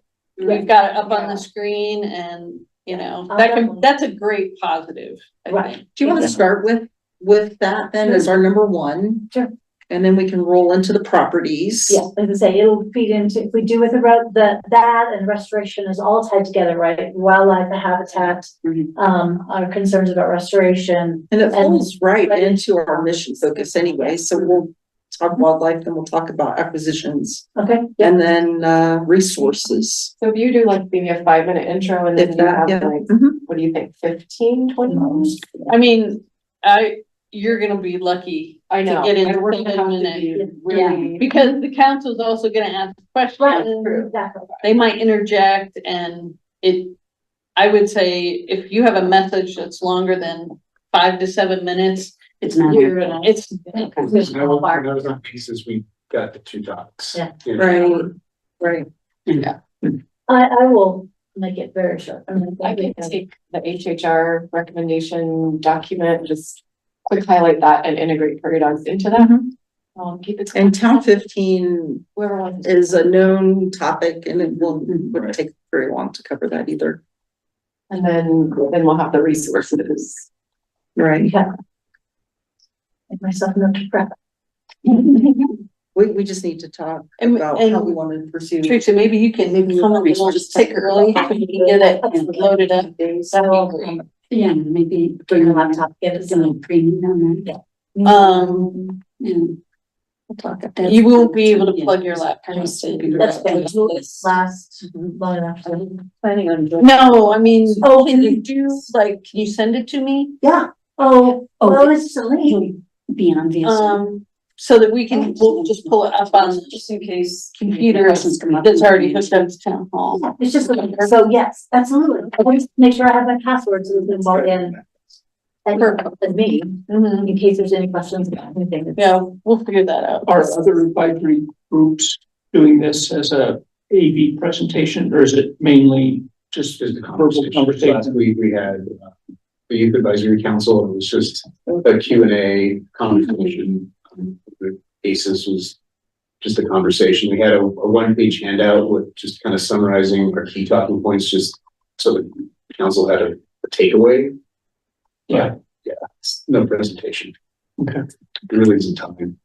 Yeah, it's I think it's good to just make it as conversational as possible. Absolutely. Absolutely, just educational. Okay, let's get back to the agenda because we are closing in on our time here. So standing up, well, I say that we have Arbor Day and Migratory Bird Day, but we've already talked about that. Now let's move to standing updates. I don't have anything, haven't seen anything new about working Greenway. Is there anything for raptor wildlife monitoring that you want to mention, Tracy? Just quickly, Kari, can you pull up that video just that everybody Okay, so, while we get there. 7 hours, there we go. So this is from one of the wildlife monitoring volunteers, from a couple, not last summer, but summer before, when these kids lived in his backyard. Yeah. So this is an 18-minute loop of just adorableness.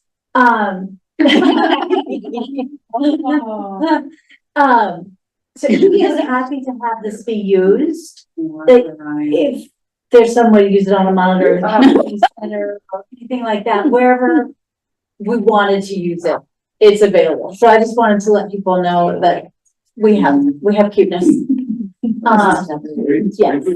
Yeah. He's done some wonder. He's a very good photographer, videographer, yes. And they were in his backyard. This is Jim. Yes. Jen. Yeah. So anyway, yeah, he offered it up to the community center or for whatever purposes. Then the other things, we are seeing more, we don't know for sure what, but probably mink at HHR, which is interesting. Wow. They were there previously, and we've had a sighting again, hunting a prairie dog, taking it back across the lake. So very interesting, trying to get another sighting. We also had Joanne spotted either a muskrat or a mink today at Bowes Pond. So that's interesting because there used to be muskrat there, and then they went away. The mink came down, ate them all, and we haven't seen muskrat in town in a long time. So anyway, that's just all interesting. Don't know exactly what to make of it yet, but it's interesting. And then the camera. I think we're going to move the camera again. You know, the camera was put right by where all of the work happened from Team Rubicon. We've had one coyote sighting. There's definitely a raccoon family down there. See them not every day, but a couple times a week. But you know, I mean, I don't know that that's exactly what we're looking for. So anyway, thinking about moving it. Our third site was the one, the underpass into Calmonte. Thought we might try that. Obviously, it's not a workable. I think, Mile High is gonna do some clean out over in that area of Belmonte. Okay. Because we've had a lot of requests from that neighborhood. Do we have an owl nest here? Those kind of things. So it was like, Do we have the owl nest But Yes, right there? not right there, in the community. Right before the It's- underpass? We have in the It's not past. that close. no, Okay. so yeah, it's Okay. let me find out the timeline okay. on that and I'll let you know. It might just be like a couple days next week and then they'll be It'll be out. over. If the Okay. camera was on the west side of that underpass. Yeah. Would Would that be, that's where it would go, I think. Yeah, I mean, would that be? it's not gonna, yeah, that should be fine. Okay, Yeah. we just thought we'd try that, since we're not having much success with the current location other than the cute little raccoons, but, yeah, I think that's it. And then you guys all got the raptor report, so I think we're covered there. When we were meeting with the county out on that open space where they want to do the prairie dog barrier, Yeah. we saw the 2 coyotes out Oh, there. did you? Yeah. Yeah, they were coming right through that prairie dog area. I mean, and that's why I've been surprised. Yeah, I think so. Like, and it looked like male, female, although I I mean, couldn't it should be tell. mated up right now. And that's why I was surprised to not see them on the camera, Uh-huh. because there were a lot, and that's why we put the camera where we did, is there were a lot of footprints, right? And we had quite a good place to put it. They're sneaky little dogs. They are sneaky. But we've only seen them there one time on the camera. There's a single coyote that's taken up residence in Calmonte, Oh, really? Interesting. under my patio. Really? Do you want a camera to put underneath? I should get in touch with you, I should report that, I mean, I can put the reports in for you, but. When it comes through, hangs out. Okay. I'm not really interested in sponsoring a den under my patio. I will, Yeah. I'll touch base with you and see if we can maybe put in a few dates that you've seen it or something. Okay, I think that's enough. Do you have anything for part of The only thing I have, and I know this really isn't an OSAC topic, but there was a, communication that came out from the Rock Creek HOA about landscaping and promoting the use of mulch. Oh, I saw that. Promoting. Oh, yes. Big time, and I can't get my head around it. It's really one of the worst things to put in your head. I mean, we've all learned that, right? That's The hard way. Yeah. we're gonna get in touch with them and just go see if I could. Okay. During a board meeting and stuff, but I don't know if there's any connection, you know, the town. I know there's lots of history there and everything. Anyway, I'm gonna just try to talk to them, but it just seems strange that we wouldn't have some research on it at all before the communication, so that was it. I saw that too. I'm glad you brought that. I mean, I think there's a lot of information through wildfire partners that we could. That says, don't. And Wildfire Partners has spoken to. Management company may have sent the information. So maybe. It could be, that's It's why a I was- management company, they may not be Yeah. aware of the resources. And it might be something they send to all their HOAs Yeah, and see, That's Not- what it felt like is. not understanding Content to the, use in your Yeah. newsletter. Customized. yeah. but it isn't really good to use any. Cause even if you have just a house fire, Yeah. right, like just single house fire stuff, you know, so anyway. That's Well, certainly where you have a more arid climate. right. Amber, do you have anything for prairie dogs? Just real quick, I was in contact with Ricky at the, Pueblo Chemical Depot. It's that time of year when I touch base with him. They have not heard a decision from the Army yet about whether the chemical depot will be a prairie dog, open to be a prairie dog translocation site this year.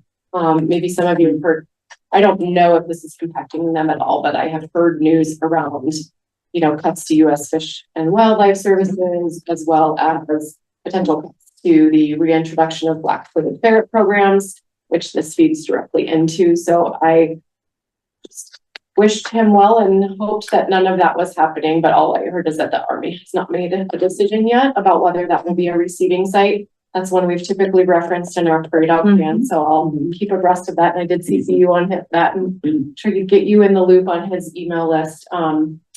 So I'll just keep on top of that. But it just does reiterate the importance of having a local site, which we have in our plan, because we cannot be relying on external sites.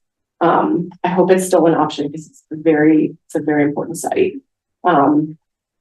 And also just very quickly, I probably should have said this in the earlier roundtable, but I've just been noticing, I drive McCaslin a lot and the prairie dogs are really dispersing more right along McCaslin. Right after the trailhead there, they've kind of breached that fence because we mowed. Yeah, and the higher weeds are the best barrier. That the higher vegetation is the best barrier to keep prairie dogs more confined to a particular area. And when we did that, that gave them the visual sight line to be able to see through the fence and down the hill. And so there's just more and more just burrows popping up along there and more prairie dogs. I have a feeling we're gonna have more. This is the Colton Trailhead. Yeah. Well, it's the green space between Colton Right. and the county fence. Exactly, yeah. So I just fear as more. Because- We're gonna have a lot of like poor prairie dogs run over in the next couple months as those males leave the burrow, get kicked out of the burrow, actually. So I don't know how we interface with mowing or what kind of influence we have with that in that area, but if there's. Is that us or Boulder County? That's us, and that is a high priority. I know it. Wildfire. I know it, but we're gonna have calls from residents soon as those prairie dogs cross the road and get over onto Town 15. I just think if there's one strip somewhere that can be left as a higher barrier, like I get it.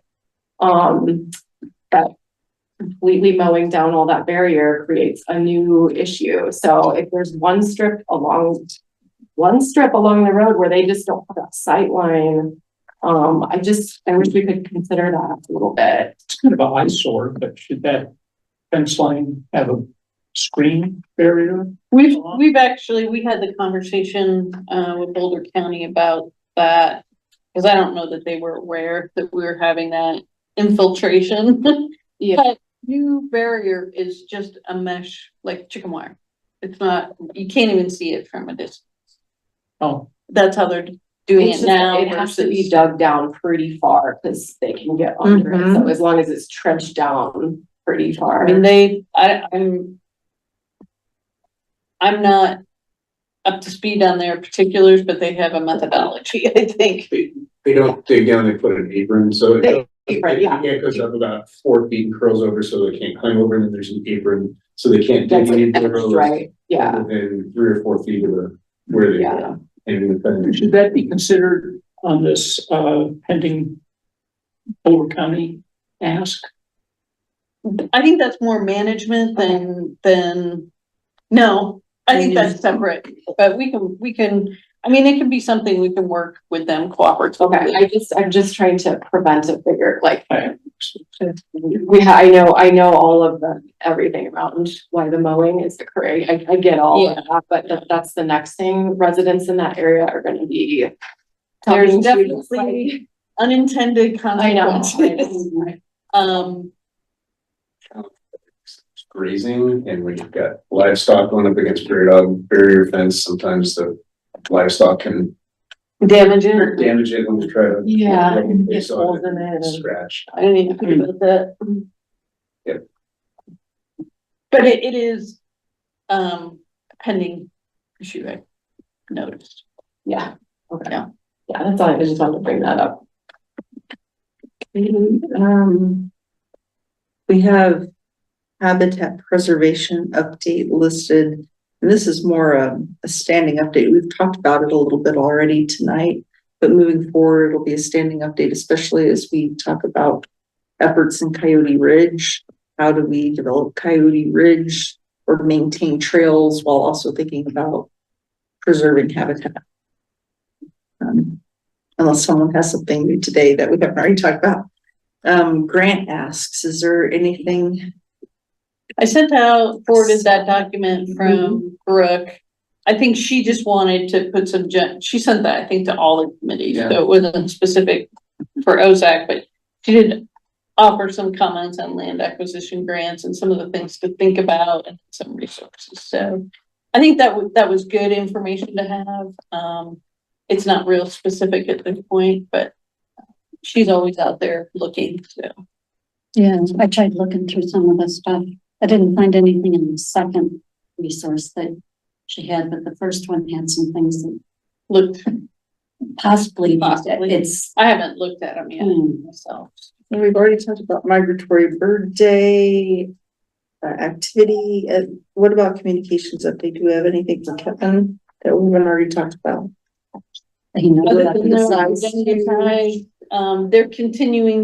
they'll continue to do the trail etiquette little That's what I post. was just gonna ask. Yeah, that was great. I saw that in Holy Superior. And they do Arbor Day and migratory. Always good bird to day see and trails day. Tracy and Peter on that ad. That's awesome. Okay, well, that is all we have on the agenda. So this concludes the meeting at 8:12 p.m. See you Monday. We all Monday. I can tell you what the menu